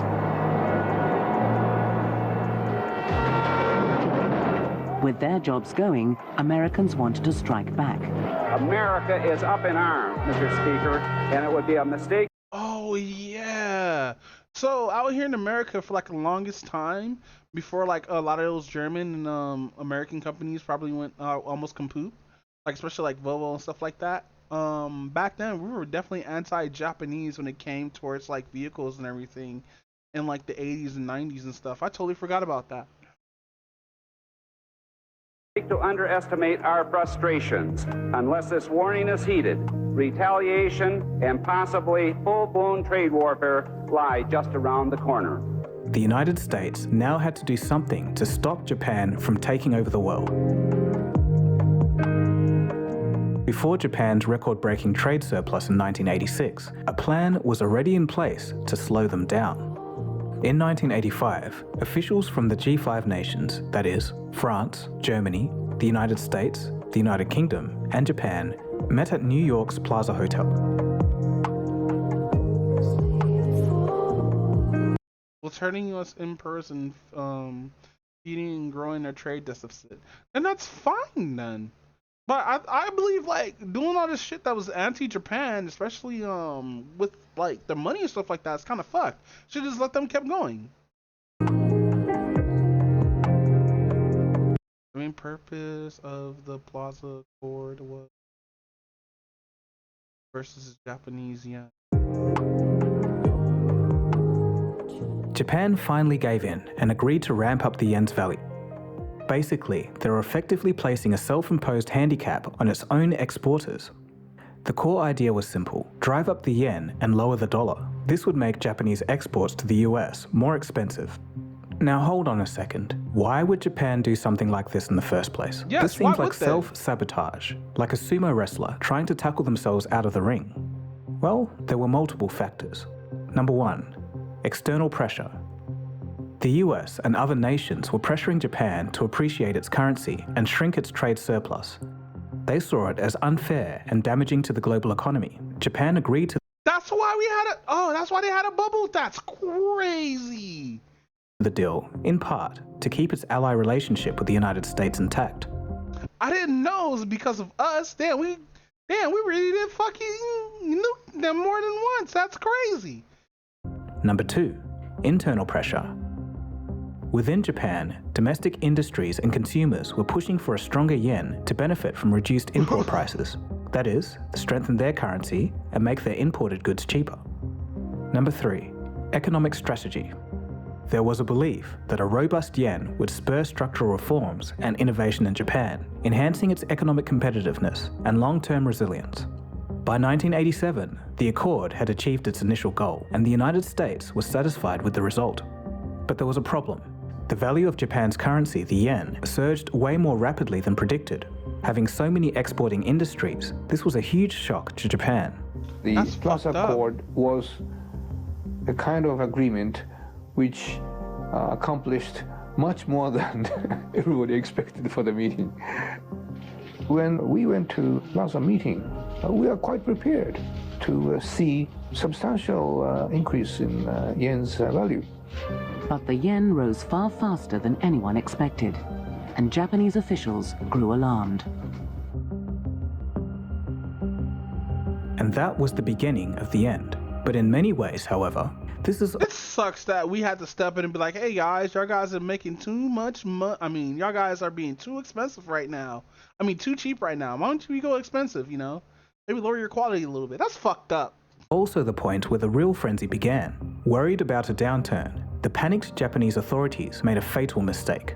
They loosened up on credit limits and cut interest rates down from 5%. They kept chopping the rates down until they were the lowest in the entire world at the time at 2.5%, and they kept it steady there. The plan was to boost manufacturing and increase consumer spending, but the money, as always, ended up somewhere else. When money gets cheap, people go crazy with debt. 当時は20代とか30代でそんなに年収300万ぐらいでも銀行がお金を貸してくれる、どんどん貸してくれるっていうそういう時だったから、すごい若いのにマンション2個も3個も持ってる人とかいっぱいいた。So borrowing Second and third home. That's crazy. money in Japan was now incredibly cheap. Now, the system gave tremendous power to banks, needless to say, because they were the ones injecting the capital into the system. It also gave tremendous power to the state. So the state controlled the flow of funds to banks and influenced the way banks allocated those funds. Investors took money from banks and poured it into the real estate market, causing land prices to skyrocket. Tokyo was already densely populated and faced a scarcity of land, which only drove prices higher. The land rush wasn't limited to big investors. Even farmers and small landowners found themselves sitting on a fortune. With 60% of Japanese owning their own homes, people felt 60%? Bro, that's so high. wealthier than ever. The upward trend in land prices quickly spilt over into the stock market, creating a feedback loop of inflated asset values. Between 1985 and 1989, Is that why Yakuza was selling houses back in those days? Cause I watched a video where they were talking about the downfall of Yakuza. I think it was Asian analyst that was talking about it, and they were talking about the Yakuza in real estate. stocks and land prices soared by an astonishing 240% and 245% respectively. Japanese companies took advantage of accounting practices that allowed them to inflate their profits by reflecting the increasing value of their land holdings. This artificial boost in real estate wealth propped up share prices, further encouraging speculation. Companies weren't content with just owning land. Many of them started jumping into speculation themselves. Money was now growing on trees. It was getting out of control. The frenzy reached such proportions that many leading manufacturers, such as the car maker Nissan, made more money through speculative investments than through manufacturing cars. Among all of these, a strange trend began to develop, a golf club boom. Among the Japanese top executives, trading a golf club membership worth $3.5 million was just another day at the office. It sounds insane, but these memberships were coveted assets. The whole market totaled an astonishing $200 billion US. To put that into perspective, that sum of trading golf club memberships exceeded Taiwan's entire GDP and came close to matching South Korea's GDP at the time. I literally laughed when I read that fact. It was just bonkers. Truly an era where wealth knew no bounds, and the small island of Japan was now the pinnacle of opulence. Japanese businessmen trotted around the globe with a shopping list. Mitsubishi Group grabbed New York's Rockefeller Center, and Sony snapped up Columbia Pictures. In 1986, Japan bought a whopping 75% of the US government bonds for sale. Usually, a country can't just make more money and use it to buy things from other countries. But Japan could, because the currency dealers didn't lower the value of Japan's currency. If the dealers didn't show concern about too much money being made, then the country can go on printing as much as it can to buy foreign currency. Japan did what the US did back in the 1950s and 60s. Back then, US banks printed a lot of money, and American companies used that fresh cash to buy companies in Europe. Now the US could do this because their dollar was tied to gold at the time, and that gave it stability. For Japan, it was their trade surplus.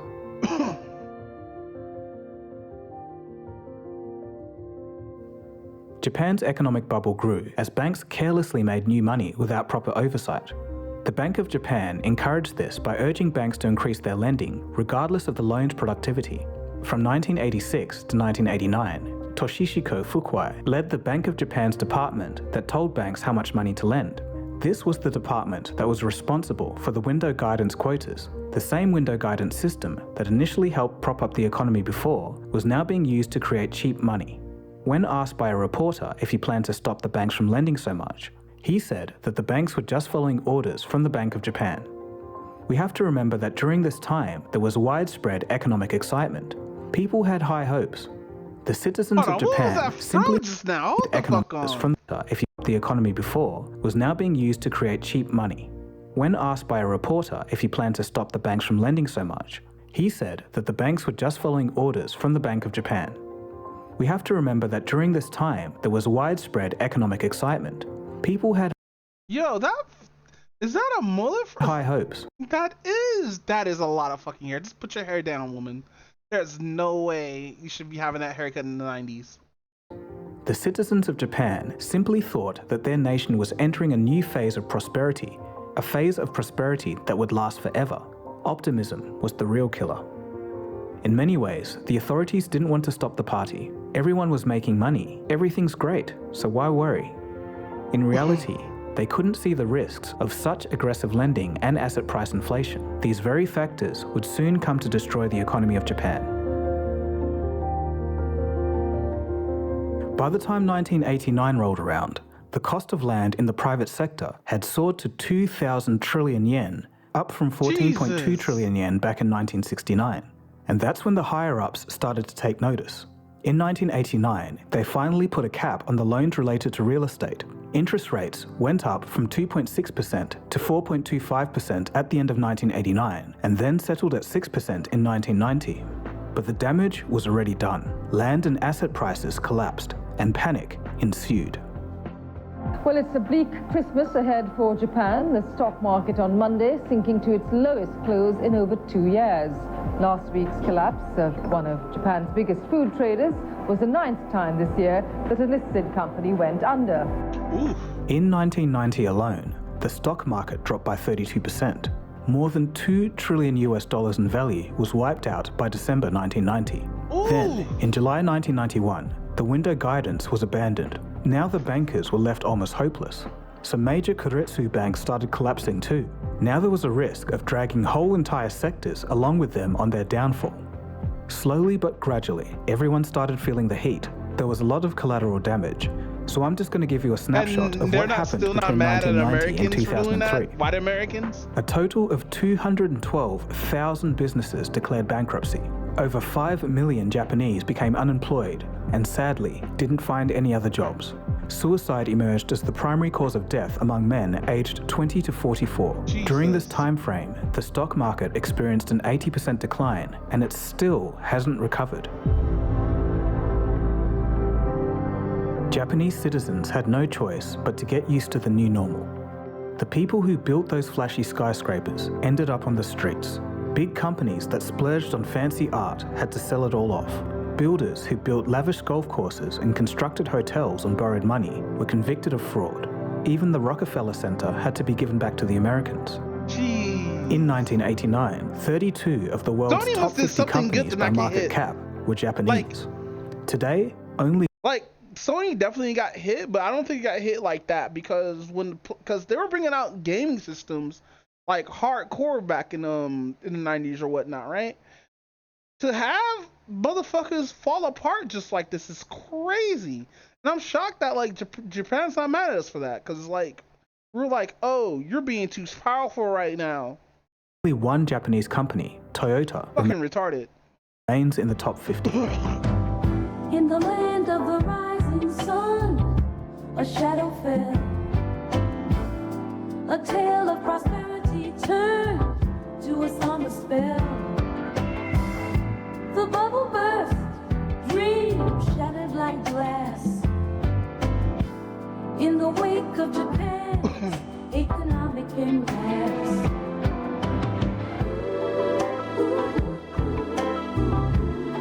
Just like it has.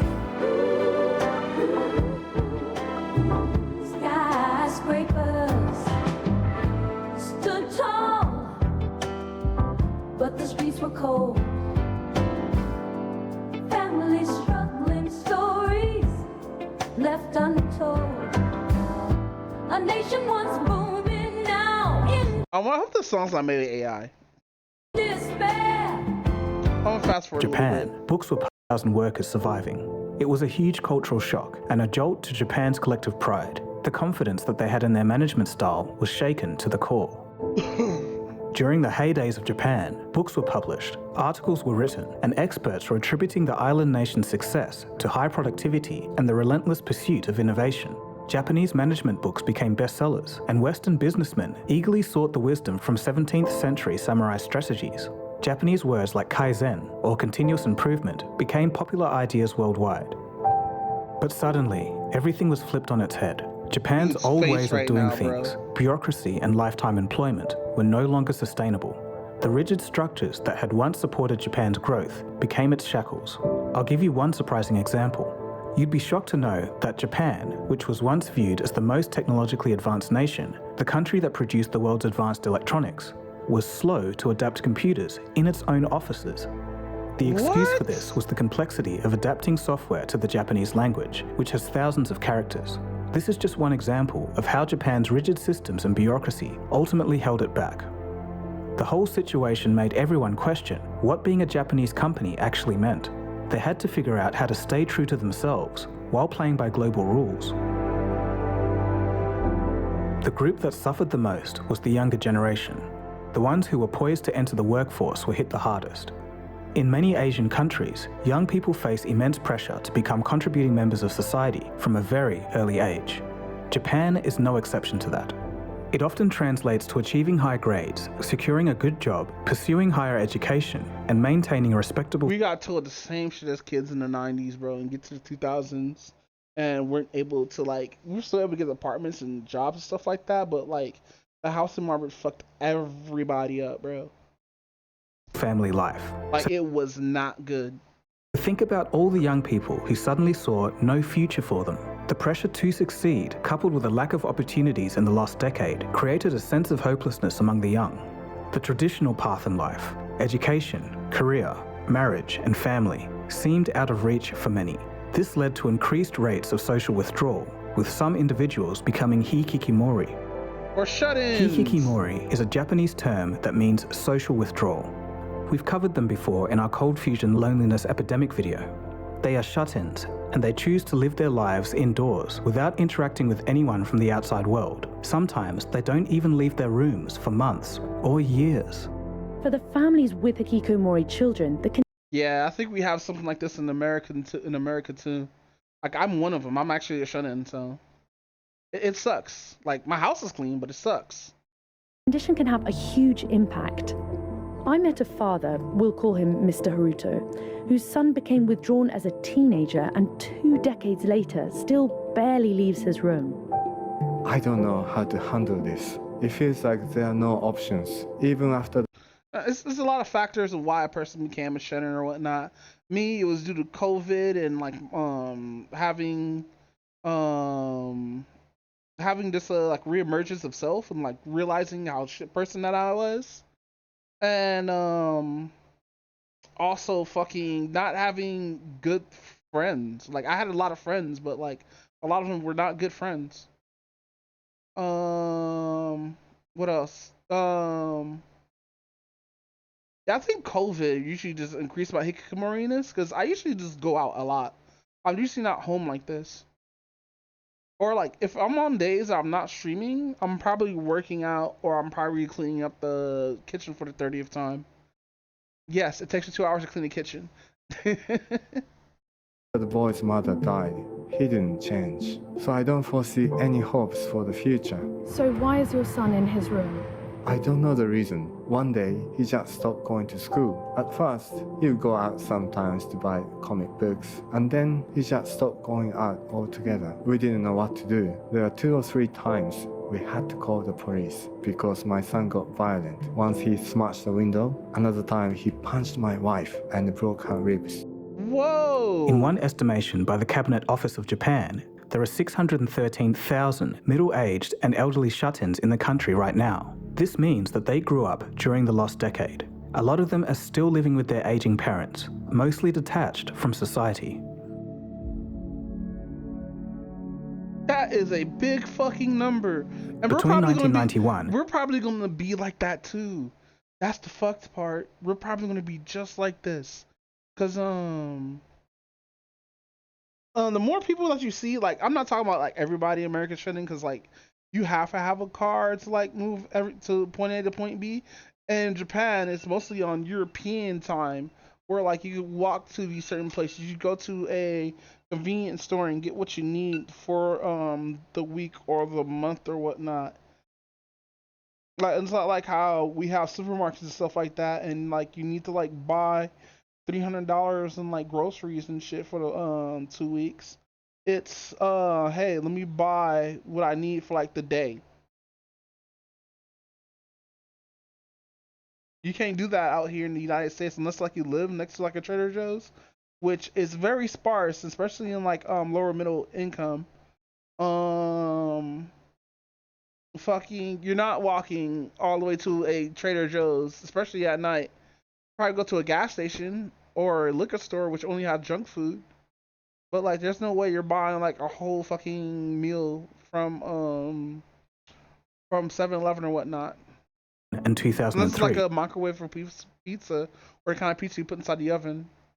Japan's GDP growth was only 1.14%. The following decade, from 2000 to 2010, like, the closest thing you're gonna get to like, hey, I live in the city, so I could like go downstairs and buy my food, is probably New York. Showed a similar trend. It was just 1%. But California is so big that you need a car to go to places. And this growth is extremely anemic when compared to other developed countries. Japan's journey has never been without its fair share of tremors, quite literally. An earthquake so strong it literally shifted the Earth's axis by about 25 centimeters. That tsunami reached 23 feet high in some places, nearly twice the height of me standing on Chris's shoulders, for example. And that wall of water is primarily the cause of a death toll that is in the hundreds, but is certain to rise, with 88,000 people in Japan still unaccounted for. The Tohoku earthquake and tsunami, followed by the Fukushima disaster in 2011, shook Japan's very foundations. These disasters took a hefty toll on the nation. 10 years have passed, but here, time has stood still. I want to know what it looks like right now. I think it's somewhat habitable. I think they got all the dirty water out, but at the same time, I don't think they have drinking water yet. Frozen at 2:46 p.m., the exact moment a massive earthquake struck northeastern Japan and led to one of the worst nuclear disasters of all time. The 2008 financial crisis and recent pandemic have further increased Japan's debt. The economic stagnation over the decades has had a knock-on effect on society itself. Today, Japan stands as one of the most rapidly aging nations on the planet. A sizable slice of the population is now over 65. And thanks to low mortality rates and enviable longevity, this demographic is only set to grow. You can say it's kudos to the nation's healthcare and healthy living, but it's a challenge for the future. How will the diminishing young population grow up to support such a massive amount of elderly people? Especially since birth rates have been declining at a record rate. In 2023, the number of newborns in Japan dropped to just 758. Like, mind you, I always wanted to go to a foreign country, and one of them was Japan. But like after hearing like how it goes for most of like people who are not native there or who are not commonly there or whatnot get treated, I'm good on it. Like I do still want to see like the go to like the biggest gunpowder store that they have in Japan.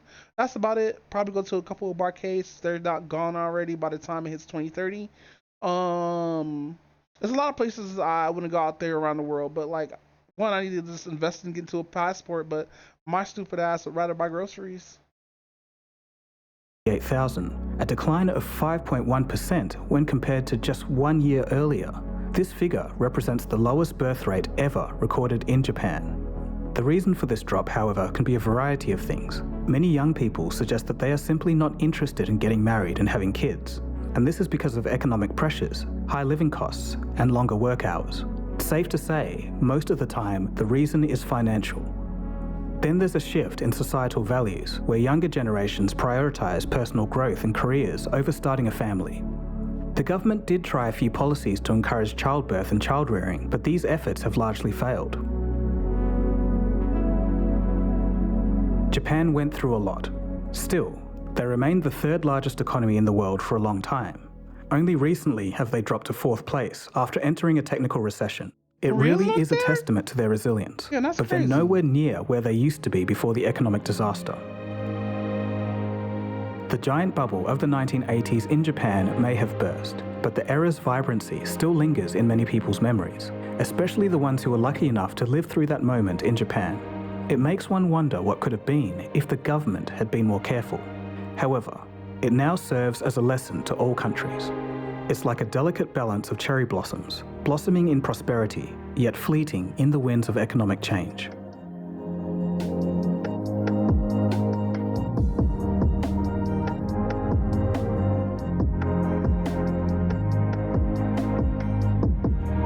You know what? Whoop Japan. I know y'all guys are struggling out there and all that good stuff, but like, it is what it is, fam. Just make sure don't do what we did with our money and stuff like that. But no, I think we as Americans are going to be close, like right behind Japan when it comes to like birth rate and stuff like that. But that's just me.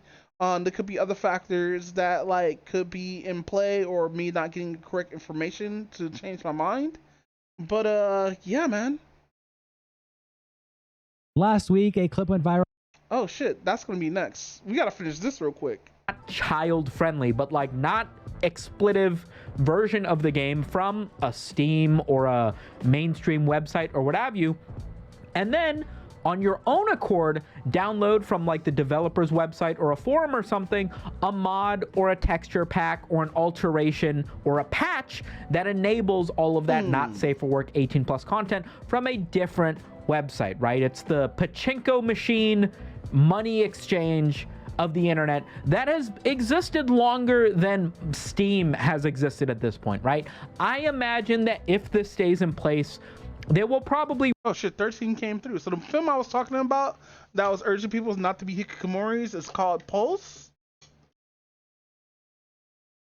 It's a Japanese film from 2001.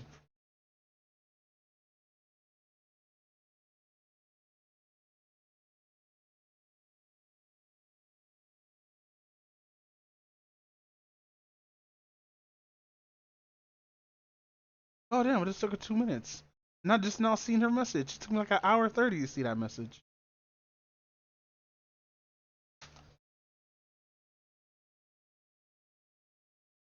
Regress to something like that, where anybody making a porn version of a game will release the game on Steam, and you can pay $30 for a video game that opens the main menu and then does nothing, and then that's the thing that's released on Steam, and that follows all their guidelines and everything. It doesn't let you do anything, it doesn't let you play anything, but then you can download a mod, and mods aren't, you know, adherent to the same guidelines and everything because they're user made, and maybe that user is the developer of the game, and maybe you download the mod from his website, and that mod now allows you to play the full not safe for work adult version of the video game as God intended, right? That is almost definitely what is going to end up happening if this stays in place. But I don't realistically think this is going to be a major thing. Even with the Matt Watson situation on YouTube, while there was an overcorrection where payment processors made a big fuss, pulled out a bunch of funding, and YouTube put in more guidelines about this and that, it only lasted for so long before it inevitably went back to nothing because it was an overblown situation to begin with. I imagine this is going to be the same thing. Like this, Jojo, can you stop eating my Popeyes, please? Stop it, cat. I imagine this is going to be something that they are doing in order to appease the payment processors. The payment processors are going to do so. They're immediately going to realize that there is a whole bunch of money that they're missing out on. Like they're going to be like, hey, make these changes. And then, oh shit, we're making $3 million less this month. Why did we do that? They're going to remove the guidelines because why would you give up free money and then everything's going to go back? Yeah, no, 100%. I was saying this earlier. Fucking people gonna realize they're taking money out their pockets and shit's probably gonna get removed. But knowing Steam, probably not, because like, to be honest, there's way too much like porn slop on there, bro. I was thinking like, have better games than just all this shit, you know? And like a lot of them are just rent play fucking visual novels, which sucks. Cause there's like really good rent play games out there too. It's just like, I don't know. Back to normal. It's not like sure, a group of however many people coming together to campaign and email these payment processors to make changes like this is impressive that they can do so, but it's not like they're gonna have any long-standing legislative changes that are gonna force these things to continue to stay the way that they are, right? But we don't know. Probably. At this point, we don't know. At this point, all we know is that a bunch of games have been pulled from the Steam database. Every single 18+ game has been removed from itch.io, all because of this campaign by this organization called Collective Shout that I don't know if they're going to continue to apply pressure to make sure that more gets done, or if they've moved on to focusing on the impossible task of removing all pornography from Elon Musk's Twitter. But if you have some adult... Please, remove that shit off Twitter. I want to see that shit happen. Please. I swear to God, I would... Please, just remove it. Games that you've purchased on Steam or one day want to, it might be a good time to make an offline copy, lest the internet database completely remove them from your grubby, sticky fingers. No, not my porn. No, a lot of the porn that was on Itch.io should have been like archived or some shit like that. They're probably at other places, but like probably not here. Of popular streamer Hasan making controversial comments about ISIS, the terrorist group, saying he found it strange why they only attack Muslims but never Israel. Multiple subreddits started blowing up in response to this clip making the rounds, with H3 Productions and LSF going off at Hasan, saying that he's lying, misinformed, and anti-Semitic, and Hasan's subreddit doubling down and giving support to him, saying that actually it's a factual take. This eventually led to his former friend and co-host Ethan Klein to make an Instagram story responding to the situation, accusing Hasan how the mighty has fallen. All it took was him talking way too much. Of repeating anti-Semitic conspiracies, pointing out that Christians have also been killed by the terrorist group. Welcome to the internet versus ISIS and Hasan. It starts when a co-AVFL post in the livestream fail subreddit. Hey, another fucking Another fucking level for terrorist or streamer. Streamer Hassan Abi says it's weird that, quote, ISIS never attacks Israel and only kills Muslims, attaching this clip. On the other hand, you have obviously ISIS, which is, you know, this terror cell that seemingly never attacks Israel and only kills Muslims. Weirdly enough, okay? Don't know what that's about. I'm not going to point any fingers here. Has the American forces actually defended ISIS at times? Yes. Has Israel defended ISIS at times in Syria? Yes, they have. DJ Frankie Frank replies, I'm not going to point any fingers. Proceeds to point fingers. Very subtle, very subtle. And Bloody Pumpkin says, not going to point. Bro, I don't know. I think we just need Hassan and politics is off this platform. Because, like, it's just fucking just sucks, bro. Like, mind you, Amazon and Twitch is going to be fine, but, like, fucking, it just sucks that this dude get to say all this shit online, right? With little or no fucking information, looking it up or anything like that. And if he does look it up, it's like 2 minutes. Like, we just sat here and watched the whole Cold Fusion video and reacted to it.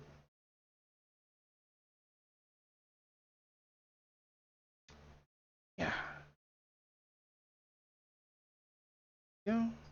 All right. Fingers has the same tone of, not gonna say the race of the doctor. And Godfrey replies, you can't say this was not a peak comedy from Kanye. And Rainbow Dashes Sexy attaches this picture of Kanye saying, it was a Jewish doctor. Potential Easy replies, in before Hassan says, missing context. And W142236 says, say the line, Hassan. Out of context. Real In replies, this guy doesn't know why there aren't other non-Muslim majority groups in the Middle East anymore that ISIS can oppress. I hate leftists who just ignore history as if it doesn't matter. Inappropriate ad replies, ISIS is literally most famous for genociding non-Muslim Yazidis. This guy knows nothing about the Middle East. And Augustus replies, Christians in Syria made up about 10% of the pre-war Syrian population, but now make up less than 2%, falling from 1.5 million in 2011 to just 300,000 in 2022.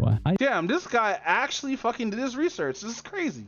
ISIS subjugated them to mass kidnappings, expulsions, mass killings, and forced conversion. Hassan's arrogance and ignorance when it comes to this topic is astounding. Joel of Skalitz says, he would have to actually be aware of the multiple religious minorities in the Middle East. I honestly don't know the extent of Hassan's knowledge of the area, but I do remember that his group of friends did not know what a Druze was just a few months ago, so... An Adept Strength replies, watching him struggle to find Yemen on a map was also pretty eye-opening. International... Wait, what? Really?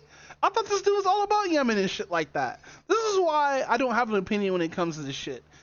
Failure says he could simply Google shit, but he'd rather. I probably couldn't find Yemen also. I probably couldn't even find like United States on the map, or Alaska, or Canada, or Mexico, or South Africa, or South Africa, South America, South Africa, the majority of Africa, Australia, China.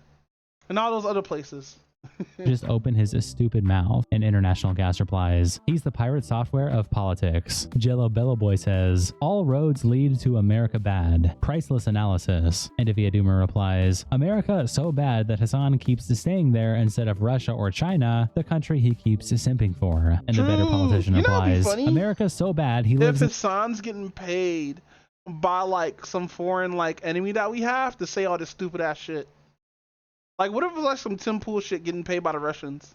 The most soulless capitalist city in America, has a multi-million-dollar mansion, and buys the most expensive, gaudy clothing imaginable, all while going to the most Instagram post-worthy events, Coachella, etc., all while streaming on a platform owned by the world's richest man. Like, bro, it would be a joke if it wasn't sad he somehow has an audience. Worry replies, indistinguishable from a neo-Nazi talking points. Hassan just asking questions, I guess. And Opali says, the only difference between Groypers and Hassanoids are that the latter say you're a Zionist instead of you're a Jew. Over on r/Hassan Piker, Crusader Punch also posts the clip with the title, people on LSF are calling him a Nazi for this factual take. They're hooked on the only kills Muslims part because it excludes the Christians ISIS killed, as if that changes the fact that they never attacked Israel or Jews. Your brain gotta be hella smooth if you can't see how performative ISIS is on Israel. Same group that kills Muslims, Christians, Yazidis, Turks, Kurds, Americans, Europeans, Asians, Asians, and even Buddhists somehow missed Israel. And that isn't fishy to you? Worst of all, you see the suspicion as anti-Semitic? Also, how the fuck is it too far-fetched for these people that US and Israeli intelligence are deeply involved with Middle Eastern insurgencies? ISIS only exists to prevent the other groups from unifying against Israel. And Amcha replies, isn't LSF essentially run by one of those guys who spends his entire life trying to get Hassan canceled? And Temperature One replies, wow, I wonder if that's true. It's like, I honestly wonder if that's true or not. Run by a self-proclaimed Destiny orbiter. And J.K. Solomon says, you mean the creator of Diddy-sponsored and a pedo hub app Tiny Chat? That guy? I have to say this here because I got banned for saying it on LSF. And Temperature One replies, Dan Saltzman does not run LSF. Beware of Grom replies, Reddit is so easily brigaded. I caught that LSF thread pretty quickly after it went up, and there were a handful of comments, all with thousands of upvotes saying the same thing about, wow, I guess he doesn't know anything about the Yazidis. There is no way the average LSF user knows anything about the indigenous tribes of de facto Kurdistan. And Ishak replies, that shit's definitely botted to hell. I saw this same stuff. Bro, this is on Reddit? Is this what motherfuckers actually do? That's wild.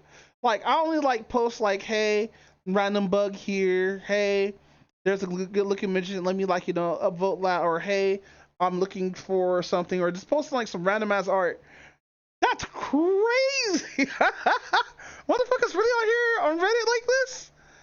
On the Ludwig Mango thread that got like 13k upvotes. All the comments just repeating the same stuff with a shit ton of upvotes. And Poopy Zombie says, it's deleted lol. I think Reddit banned the user that posted it for suspected bot activity. And OP says, a lot of the comments calling Hassan a Nazi were really samey and too consistent with each other, despite being posted by different users. Same comments also had almost as many likes as the post with 400 plus affirming replies. I really wouldn't be surprised if they were botting. And Ishak replies, they definitely are. The Zionists are desperate to distract from Israel, directly funding terrorist groups. Somewhat Irrelevant says, they're hyper-focusing on the fact that Hassan doesn't mention the Christians that ISIS killed because he says they only kill Muslims in the clip. Now you might wonder if those Christians have anything to do with America and our history of funding terrorist groups that cooperate with the US and Israel. The answer is no, as we are not the defenders of Christians in the Middle East. Somehow LSF heard Christian and turned it into Western, which means they're on our side. Background Owl also posts the clip on the RH3H3 Productions subreddit, and the mighty upvoter replies, bro really skipped right over Joe Rogan to the left and went straight to Alex Jones. And Noperoni says, Alex Jones is a legit nut job, but at least he's a funny nut job that is. I'm about to say Alex Jones is funny, but he does funny shit. We're right back, guys. I gotta go to the bathroom now. The bathroom's calling me down.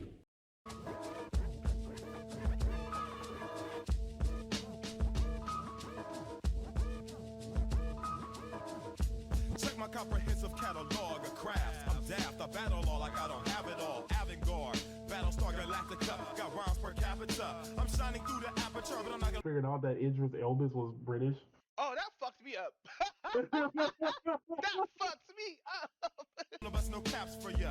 That's another genre. I'm the black bomber, track charmer, sack burner, distract burdens. If it ain't that urgent, nerd prince, word sentinel, invisible infidel, innocent. It's always a privilege to spit with laws. I'm a reality speaker, forget them cars. I'm learning how to teleport to reach the Mars. When you love this and live this, you spit your bars. I spit a quick barrage, switch to all.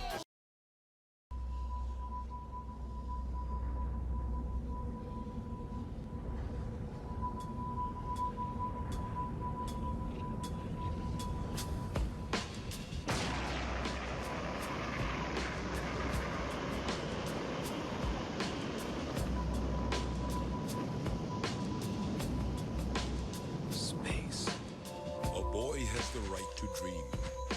There are endless possibilities stretched out before him. You have to trust in your own power. Whatever happens from now on, you stand firm and face your destiny without fear, but with courage. What awaits him down the path, he will then have to choose. No one's gonna give you a map. You've got to walk your own path. The children leave their homes in search of this quest. What is thy desire? As they search, they are always asking questions. What's out there? What's waiting for me? Why was I made? Who made me? And what did they make me for? into space with your old man or not. Maybe I'll never get over this. I've lived my life following my dreams, and I don't have any regrets. You're gonna just keep running away? Just keep running away? I'm not running. 8, 7, 6, 5, 4, 3, 2, 1, 0.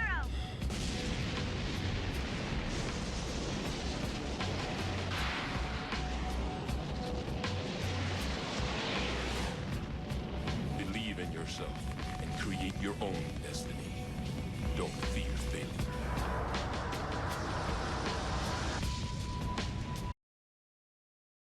But yeah, let's continue.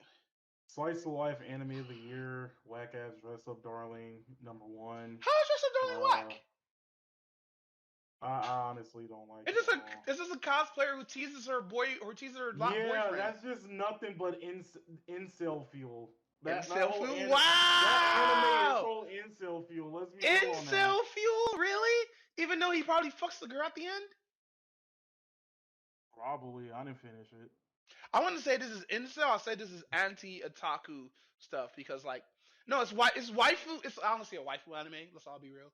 This is made for like the character to attach the viewer to attach itself to the main character, since the main character is like socially awkward and shit. But my theory still stands about anime. Incel fuel. Wow. So socially awkward people are incels? Wow. Dang. Go ahead, King. No. That's not what I'm 100% saying. Dang. That's not what I'm 100% saying.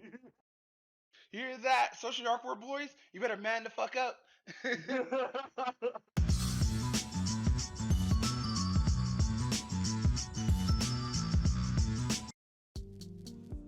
Yeah. Ay. Whoa. Ew. Yeah. Pop me a perk and I go through her wallet. Met her drip like faucet. She let me do what I want cause I'm bossy. She let me do what I want cause I'm awesome. Cut a little beat, awesome, Johnson. We gon' get married like Nas and Khalees. We gon' break up just like Nas and Khalees. Bombings on my legs, Nikes on my feet. You gon' pay my motherfucking fee. I'm gon' paint her motherfucking feet. We gon' live amongst the elite. They came a long way from hanging in trees. My bitch hair long, look at her weave. All a nigga had to do was believe. Can I have some pussy, bitch, please? Can I have some time to myself, bitch, leave? Been going through some shit, can a nigga just grieve? Damn it, hoe, that's a new pet peeve. Thumb in her hoe, red bitch like sleeve. Chain on my neck, got cocaine on my necklace. Been in LA too long, I'm reckless. Yo, ex-girlfriend on my checklist. I don't never know who the fuck I'm texting. Ew, ooh, stop hitting me up. Get on my dick, nigga, get on my nuts. Hop on my dick, baby, show me some love. Start my nut, girl, freeze my cum. Might propose, might kiss my ones. Pipe her lungs, won't bite my tongue. Pop her ass, so I pop my gun. I already know you wanna have my son, yeah. Ay. Pop me a perk and I go through her wallet. Met her drip like faucet. She let me do what I want cause I'm bossy. She let me do what I want cause I'm awesome. Cut a little beat, awesome, Johnson. We gon' get married like Nas and Khalees. We gon' break up just like Nas and Khalees. Bombings on my legs, Nikes on my feet. You gon' pay my motherfucking fee. I'm gon' paint her motherfucking feet. We gon' live amongst the elite. They came a long way from hanging in trees. My bitch hair long, look at her weave. All a nigga had to do was believe. Can I have some pussy, bitch, please? Can I get some pussy? I'm begging. All of my friends, some fellas. Shawty told me I'm the devil. Jagged edge, we walked out of heaven. Don't leave the crib without my weapon. These niggas snitch like, ooh, I'm telling. She like moves, I show her belly. Put my dick inside her belly. White bitch, she gon' dance like Ellen. Imagine that, just like John Lennon. Imagine all the bitches throwing that ass on me. Ooh, wee.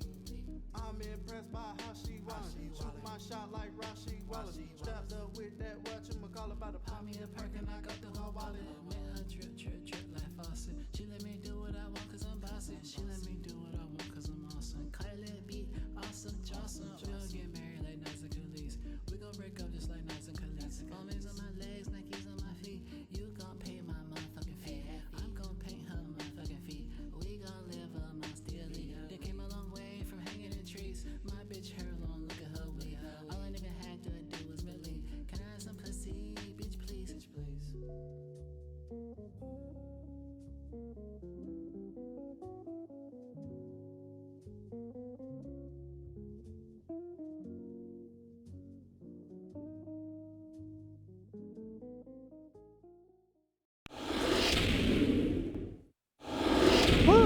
up, Kumatron? I just got back out from the bathroom.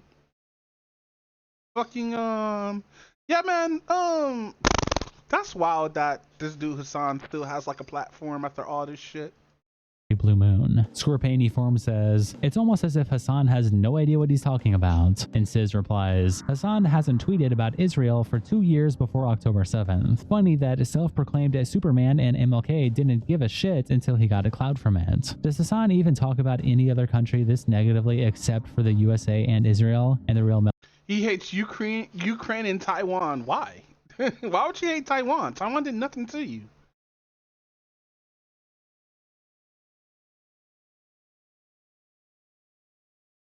Melvin replies, he hates Ukraine and Taiwan. Isaiah Pissoff says, most blatant terrorist supporter. Gen Xer 99 says, most blatant anti-Semite. Murderico says, most blatant musical maker supporter. And coming up with Mansize replies, this ISIS statement might actually knock sense into some people's heads. America knows that ISIS is a terrorist group. ISIS equals bad. Terrorists equals Hassan bad. Ethan Klein himself then responds to the situation when Yeats tweets out his Instagram story with a caption. Ethan responds, Yeats is doing God's work, by the way, from like finding all this shit and being like a fucking whatchamacallit, being like a fucking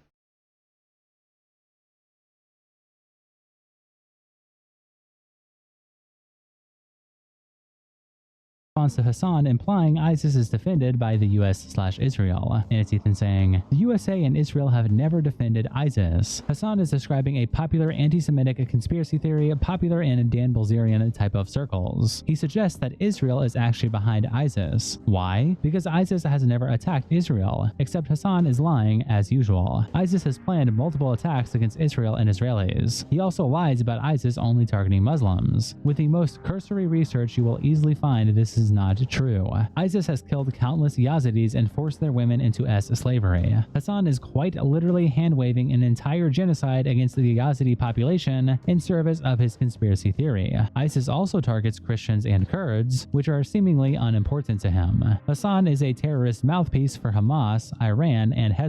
I really think he's getting paid for say all this shit though. There's no way humanly possible.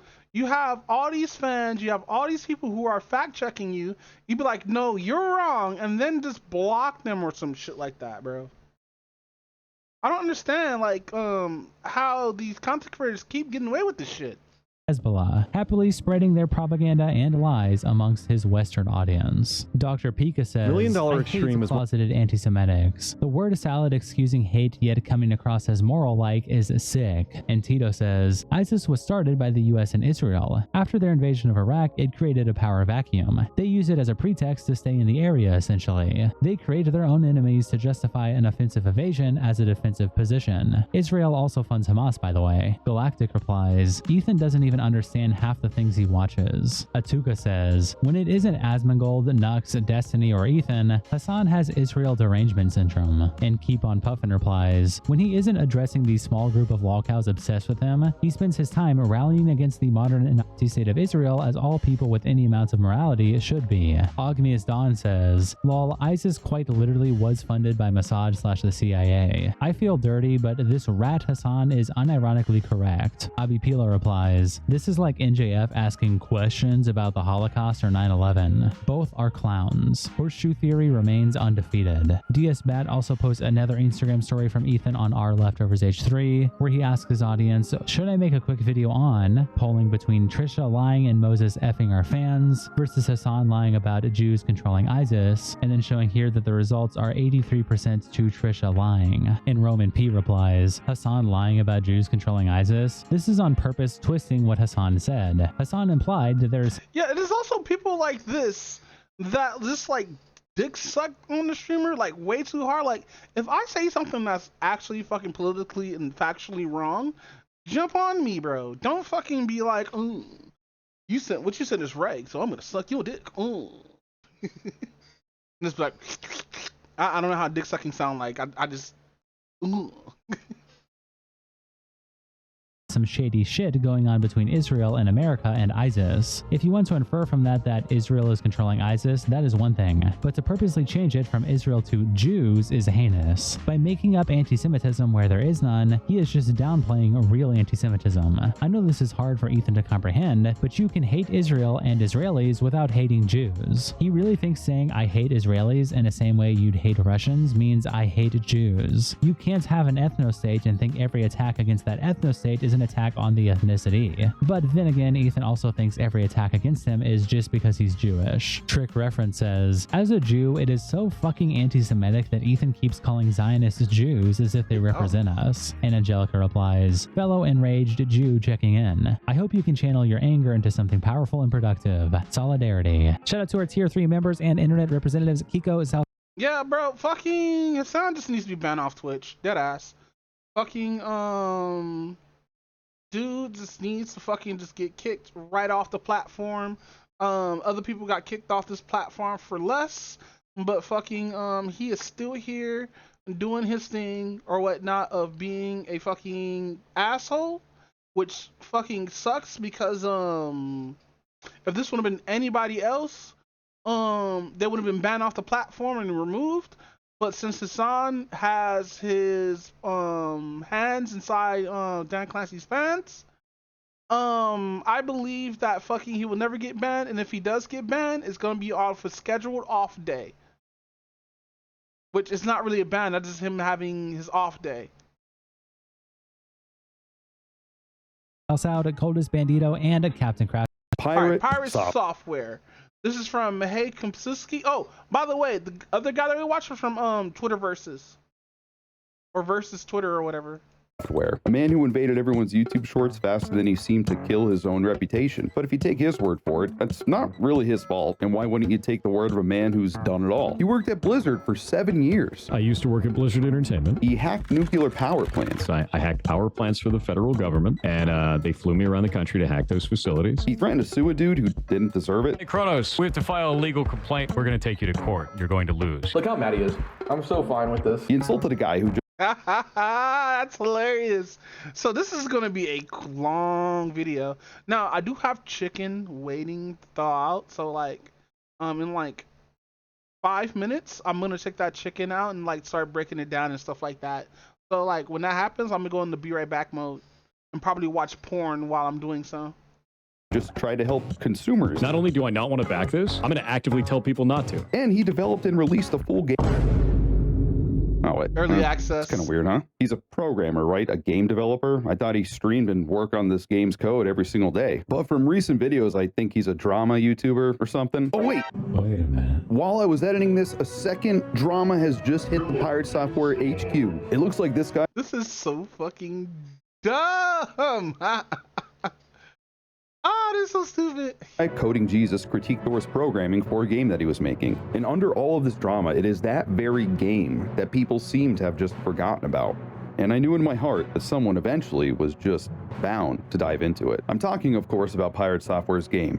Champions of... No, I'm just kidding. We're talking about Heartbound. But not the ongoing early access issues surrounding Heartbound or this new drama discussing how apparently absolute dog water his coding is. I want to get into the actual game. As it turns out, I, like many others, find Pirate Software very interesting, but just more in an annoying and kind of frustrating lolcow way. On one hand, if you watch his shorts, you just can't really shake that feeling that he might be one of the more, we'll just say, narcissistic people on the platform. Yeah. That is... I wouldn't say that. I was just saying, like, fucking, when I first saw him, I thought he was just wholesome.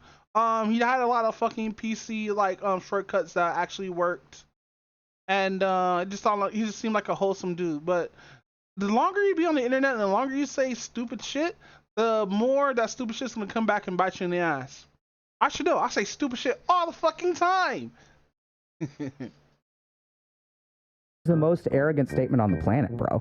But on the other hand, he's presented as a welcoming dude who's super knowledgeable about cybersecurity and programming and wants all the indie developers to thrive and to inspire everyone to keep making games. I'm not sure if you actually heard this, but he worked at Blizzard. I mean, he's a dude who got all these black badges from DEF CON. The man hacked nuclear power plants, for God's sakes. So one would think that programming a game would be a cakewalk for someone of his caliber. I mean, this game is probably amazing. But I mean, Thor doesn't just have technical ability. He has a fun and creative side too. And it honestly really pisses me off, I'm not gonna lie. The way Thor and his community do these little quips, you know, like the actually, chat, hot dogs, bread, meat, bread. That's a sandwich, chat. It's insufferable. It's like I'm listening to a Redditor talk at me. And trust me, I'm bringing this up for a reason, because Reddiness becomes very important later. But anyways, for a creative like Thor, he should easily be able to write an engaging story and dialogue. That was all just a long-winded intro for me to rationalize for myself that playing Heartbound was actually a good idea, and I didn't waste weeks of my time Oh yeah, he fucking was trying to play Heartbound. Right. playing the game and editing and making this video. Now, you know, if a game has been in early access for 7 years and it still costs $10, then one would imagine that this is just packed to the brim with content. Anyway, chat, here's Heartbound. Right off the bat, Heartbound is a game that... Oh shit, he's reviewing his game! Ah, fuck. This is gonna be spoiler territory because the game has not come out fully yet. That looks good. What is that? What is that?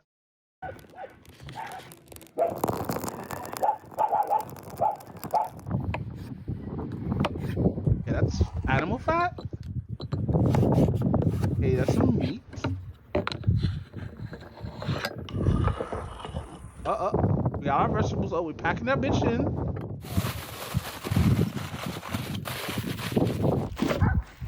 Oh, you put that in the barbecue.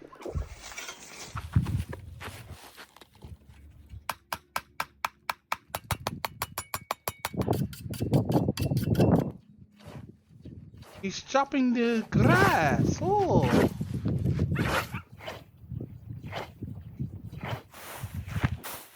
What's he gonna do with the grass? He's gonna turn this to a soda or whatnot? Oh, that shit is scalding hot. What the fuck?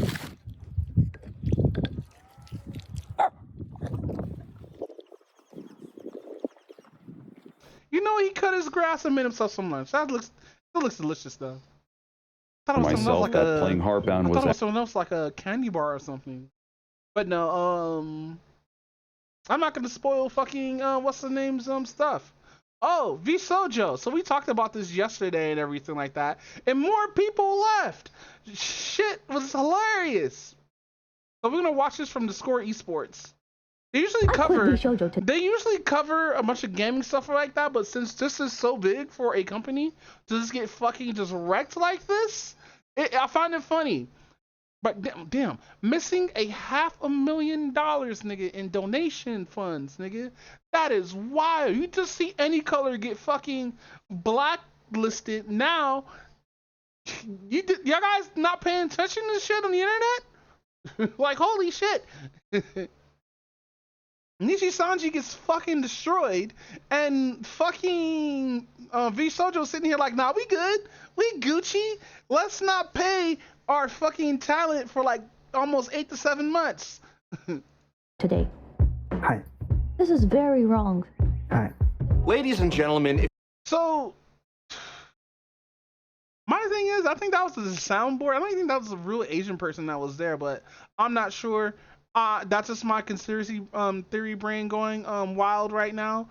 But it sounds like AI when Home Dude was talking, the way how he just responded and everything like that. But it's Discord, it is what it is.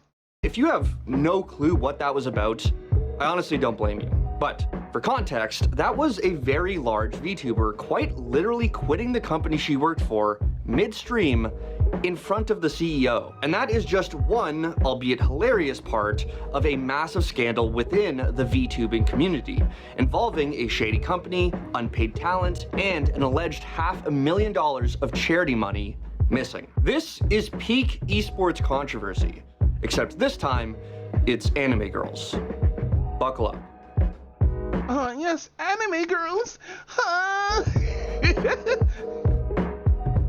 To fully understand this story, we need to start with some history about our main subject, a massive VTuber named Iron Mouse, who introduces herself as, quote, your cringe demon queen. I don't know what the hell that means, but I am an outsider. What I do know is that she usually gets up to what I would assume is classic VTuber shenanigans, playing games, chatting shit with her audience, and singing. A lot of singing.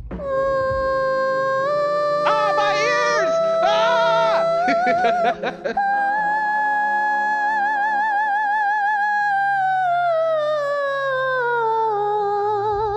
Now, in this instance, there's actually some lore to that voice you hear, which is very important to this story.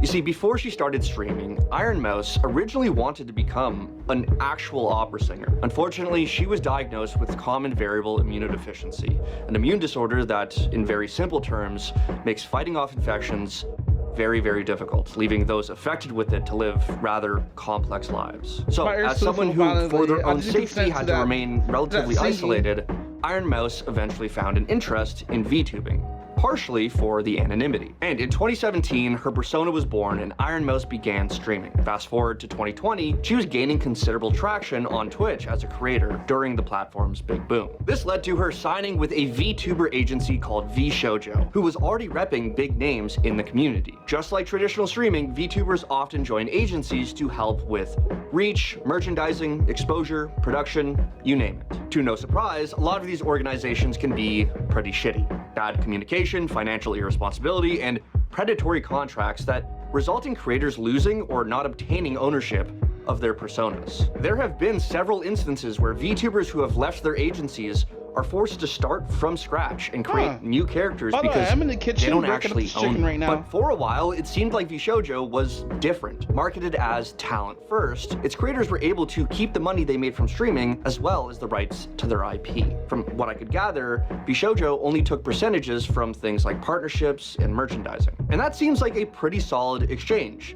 Yeah, the issue is that model might have been unsustainable, but for a while, Ironmouse was killing it on Twitch with VShojo, rising as one of the most prominent faces in the scene. And as she grew, she continued to raise awareness for her own illness and other immune disorders, often holding charity streams for the Immune Deficiency Foundation. Eventually, Ironmouse started participating in the subathon craze, where she would incorporate her charity streams, raising hundreds of thousands of dollars over the years. And in September of last year, Ironmouse held a massive subathon, a 39-day-long stream that made her the most sub-2 streamer on Twitch, surpassing Kaisenot, all while raising over $500,000 for that charity in the process. Quite the accomplishment, right? Well, fast forward to this past Monday, They gave me 9 flats when and 6 Ironmouse drums. released I mean, 9 this flats and 7 drums. I am leaving VShojo. Unfortunately, I recently found out that for the past couple of months, I have been misled by VShojo. With the information that I currently have, I believe that I am owed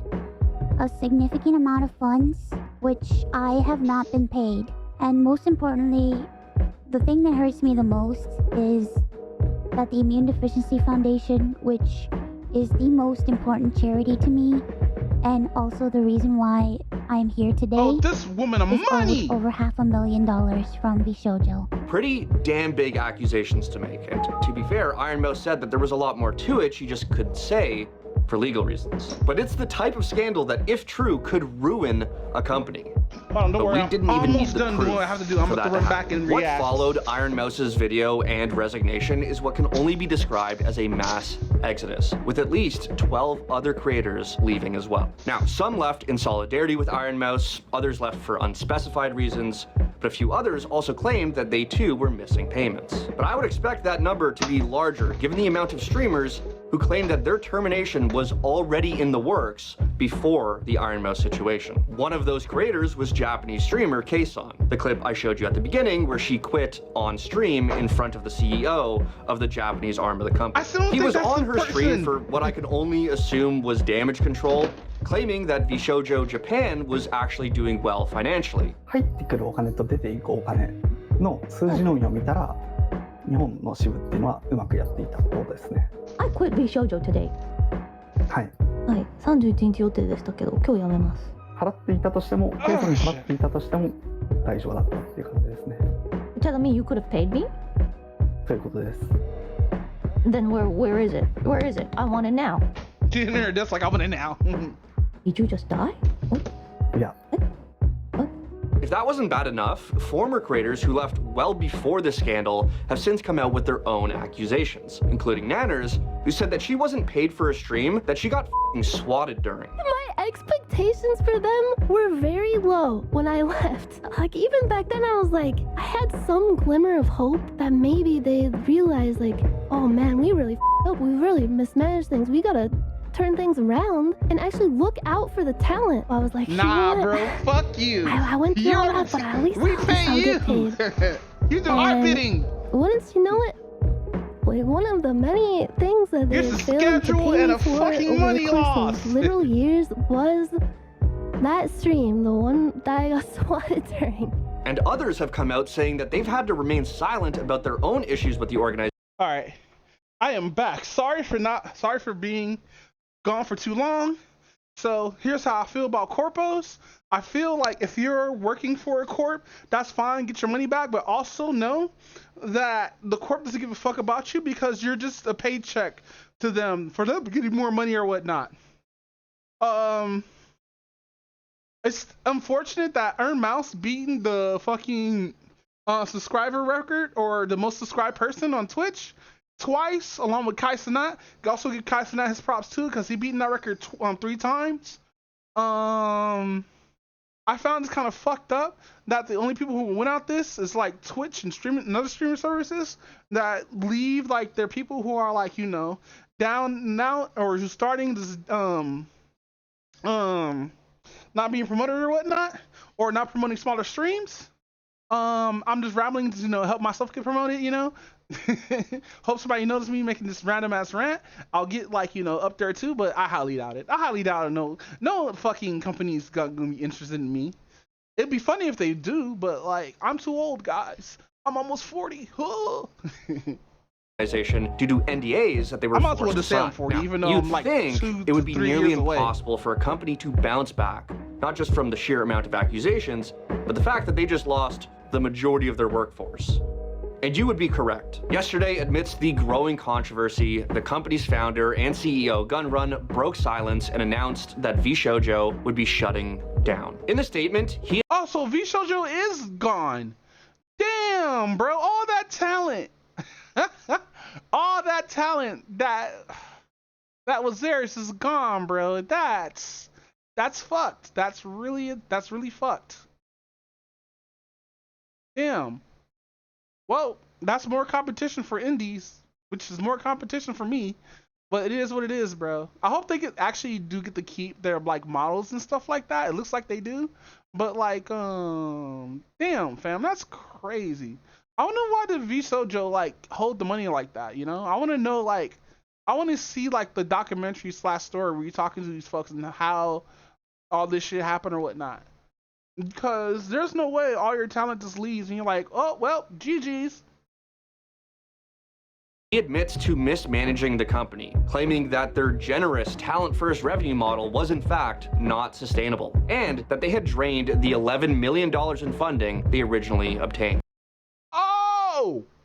Oh, shit, 11 million?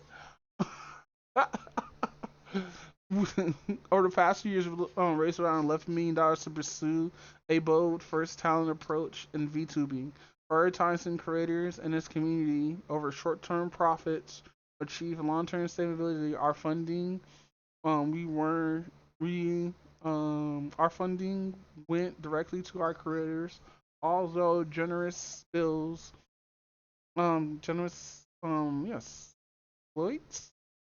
Not spills, isn't it? No, exploits. What am I reading this wrong? Anyway, debut. Oh wow, what are words today, bro? I'm trying to fucking read and I can't right now. Debut investments, infrastructure, concerts, events, and staffing. Were all designed. It was all designed to support them. We wanted to talent, blah, blah, blah, blah, blah. This is why you give people paychecks and not like whatever He they're also owed. acknowledges that some money spent to keep the company afloat was raised by talent, but that he only later found out that that money was supposed to be used for charity. Sure. The response to this statement was overwhelmingly negative, with many fans calling bullshit about his lack of knowledge regarding what that money was intended for. Even their former creators, some of which just quit, chimed in asking why they weren't informed about the company's financial issues the moment they surfaced. But overall, most people were just stunned that an agency with this much talent failed so spectacularly. But honestly, if you have paid any attention to esports, incompetence and greed is usually going to be your answer. As for all the creators, they are now back to being independent. But honestly, that might be the best, given how often stuff like this happens in the space. As far as Iron Mouse goes, things actually end on a positive note. Listen, the reason I brought up her whole backstory and connection with immune disorders was just to highlight how much of a betrayal this truly was. Yeah, the agency personally owed her money, but they also owed an incredible sum of money to a charity that has been such a big part of her platform for years now. $515,000. Nigga, that's a little bit over $500,000. You're telling me this woman who's been dealing with this shit her whole fucking life did a charity, boosted up to probably over millions of dollars, right? And you're telling me nobody got paid? Fuck out of here, bro. Like, dead ass. That's crazy. You're telling me nobody got paid? Oh, fuck. I don't think they're liable to sue, I think. I'm not sure. I could be entirely wrong, but it is what it is. One that has directly affected her life and potentially saved it, which is likely why her advocacy didn't skip a beat. Following her announcement, her resignation, Iron Mouse began another charity stream for the Immune Deficiency Foundation, and in 48 hours, she raised over $1.1 million. Oh, Jesus Christ. She raised over $1.1 million. Oh my god, we hit 1.1 million? You know what's funny, right? That means the people who didn't pay for the charity still have to give that money to the charity. That means Ermice already paid off her debt times 2, right? So like that means even though like fucking VShojo's gone, they still have to end up paying up. That's wild. That's fucking hilarious. GG's any color. I mean, no, not any color. GG's VShojo. It was fun while it lasted, bro. Damn, that's crazy, bro. All this for money, my dude. Michael Walker. No. No.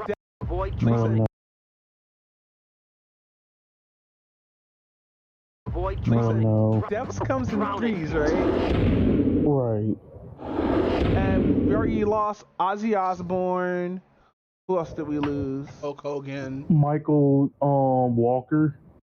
Michael Walker. Oh, Michael Jamal. Oh. I mean Malcolm Jamal Walker, yeah. Bro, low key, I thought it was the dude from Family Man. We lost Ozzy Osbourne. Who else did we lose? Michael Okay, cool. Let me just. And that's just said. I'm going to be playable. I was also going to ask, what's the T app? Wait. You didn't tell me you were going to do music this week? Scene right now, but wait, Blue White Card Deck. Oh my god! Oh. Hey. Hold on, I'm going to show you this. I'm showing this on the stream too, by the way. So, look what got banned. Okay, so when they say look what got banned, all right. We're gonna separate these two real quick. I'm currently editing this at the same time so we get this all done and over with because I was a few episodes behind. I just gotta like put this shit up now. My face broke. I'm sorry. So yeah, on paper, this was a cautionary tale of mismanagement, greed, and corporate rot, infecting a space that was supposed to be fun, weird, and creator-driven. But if there's one thing I would take away from all this, it's not the failure of a singular company. It's the resilience of online communities. Iron Mouse turned a devastating betrayal into a rallying cry, not just for herself, but for the very community that she represents. Hey that's good. Cause getting screwed over at $500,000, I'll do the same shit too. Just get back to the fucking company. Like, fuck you, my nigga. Give me my money or pay that shit off to the fucking cost that because that's fucked up. Because charity is people coming out the goodness of their hearts and just giving out money to feel good about themselves and stuff like that. Maybe because they're affected by the cost, or maybe because they want to do it because they want to support you. but don't sit here and be like, hey, we didn't pay them $500,000 of the fucking shit that you worked for on stream. That's wild. You gathered that much money for half of that to not be put in. That's crazy. I think that's the real story here. Not the collapse of VShojo, but the fact that creators are bigger than the platforms that often fail them. Thanks for watching. If you want more content, you know, he's right. He's 100% right.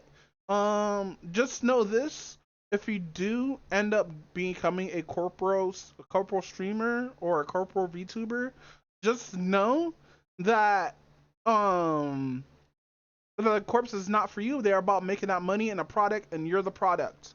Your voice is that product, right? So, GG's to those who are for those who are indie, because now there's gonna be more competition out there. Because remember, VTubing and shit like this, the whole VTubing community and people who like do all this stuff is just a competition. At the end of the day, all this stuff is a competition. We're just trying to get eyes on us so we can have good times, make money, and pay rent and bills and whatever or whatnot, right?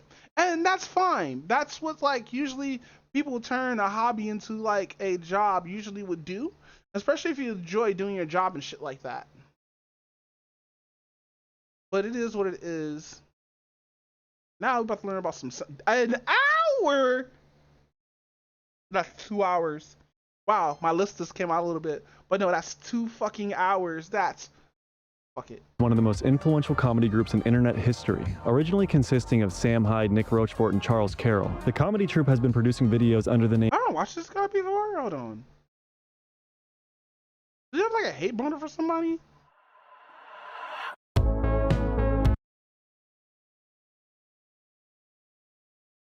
No. Why I hate you? I think I watched this video.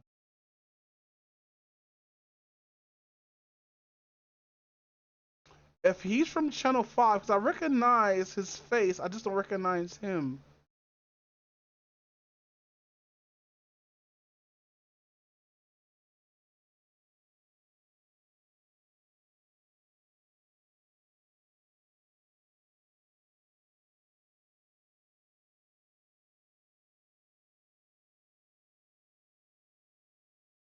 I see this dude before. Froggy Fresh interview on iDubbbz. Oh! Oh.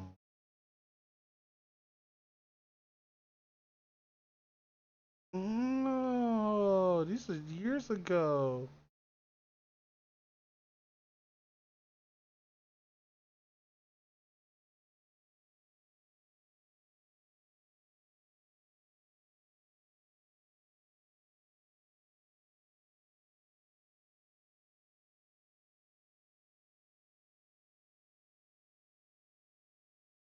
So I used to be cool with Samurai, because I see he has a couple of interviews. Yo, he's here?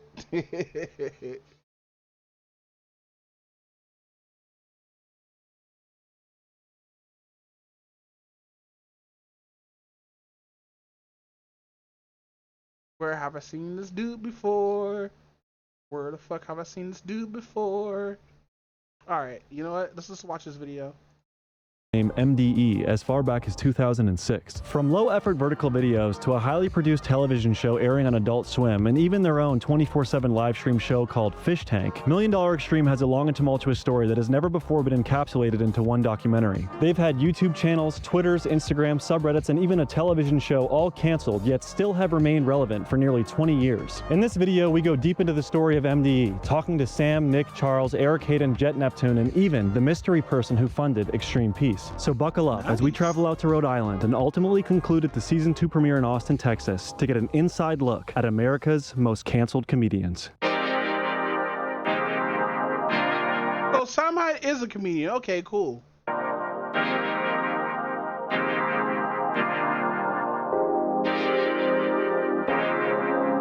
You know what's funny? Sam Hyde gives me like Tom Green look.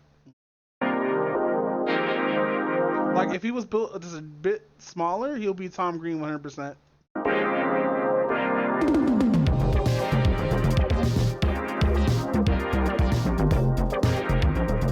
I like this intro. This is awesome. Yo. They said it couldn't be done. Who's there?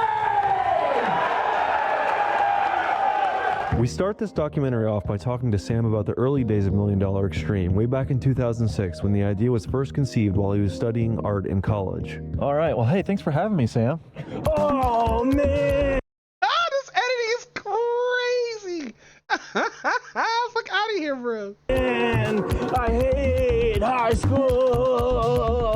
Got some nice cigar aromatherapy. You don't appreciate it yet, but you will. So yeah, I wanted to go deep. I wanted to get deep. I haven't seen you in. Take it easy, man. Too much talking. We didn't even get started. I didn't even hit the road yet. It's like a matter can't hold your smoke. Good cigar you got. He got spit on his fucking glasses. Ew, nigga, wipe your glasses. Let's start there. Does it smell good? Yeah, it smells really good. And the visuals here are stunning, dude. I can almost it's raining outside. This is actually dangerous. I can't see what's going on in front of us here. The first use of the term $1 Million Extreme, that was my college thesis project at RISD, Renowned Art School, not good place. Sam's senior project titled $1 Million Extreme was a series of sketches such as Feet Racing, Mac vs. PC, Billy Banana, Tony Leone, and more that featured the beginning stages of the group's motion graphic and sketch comedy style. My 10, self-5, you're fired! Active lifestyle. Yo, Sam Hyde actually looks like a fucking nerd. That's crazy. That's wild. Busy professional, not enough time? Grab, go, lotion, Greg Ocean. Greg Ocean, the grab and go lotion, available at Rite Aid. The only benefit I took out of that school was meeting Nick's cousin, Brian, who's a sculptor, and that's how I got linked up with Nick probably around 2007, 8, 9. What year was the Christian rap music video? That was probably 06, 2006. And that's actually Brian, that's Nick's cousin in the video with me. All right, you guys, check it out. Right now we're with the one and only Nick Rochefort. Hey, what's going on? How is everybody doing so far? It is what it is. Get off my fucking back! You think I care? Oh, $1 Million Extreme was Sam's senior thesis at RISD. That's like, he came up with the name, and it was like a show with intro graphics. It's sort of like always been an elaboration of Sam's senior thesis. When did you and Sam first start shooting sketches together? In like 2000. You know what? I've been streaming for 3 hours. Guys, I'm going to actually put this in the watch later category for streaming. And we're going to watch this later. I'm going to have to bounce out for a bit. I'm going to finish video editing as well. But we're going to watch this later. Not now, but later. Damn, Ethan Klein versus... What is this? What is this? What?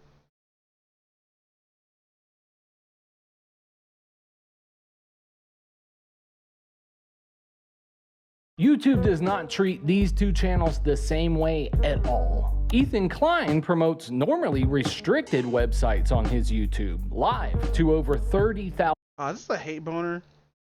viewers with no age restrictions, no takedowns, nothing. Meanwhile, Drew is sharing and I get punished just for mentioning this stuff. And Drew is now being forced to change the way he makes all of the videos on. Alright, let's save video. But no, I actually want to watch this. I'm going to watch this off stream. And this, 25 minutes.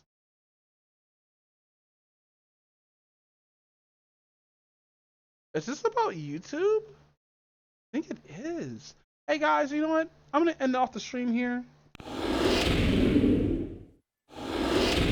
But just so you know, I enjoyed the time here of me with my dick out, just pounding away. Just really, really, really unnecessarily fast. But with that said, I'll see y'all guys later. La, la, la.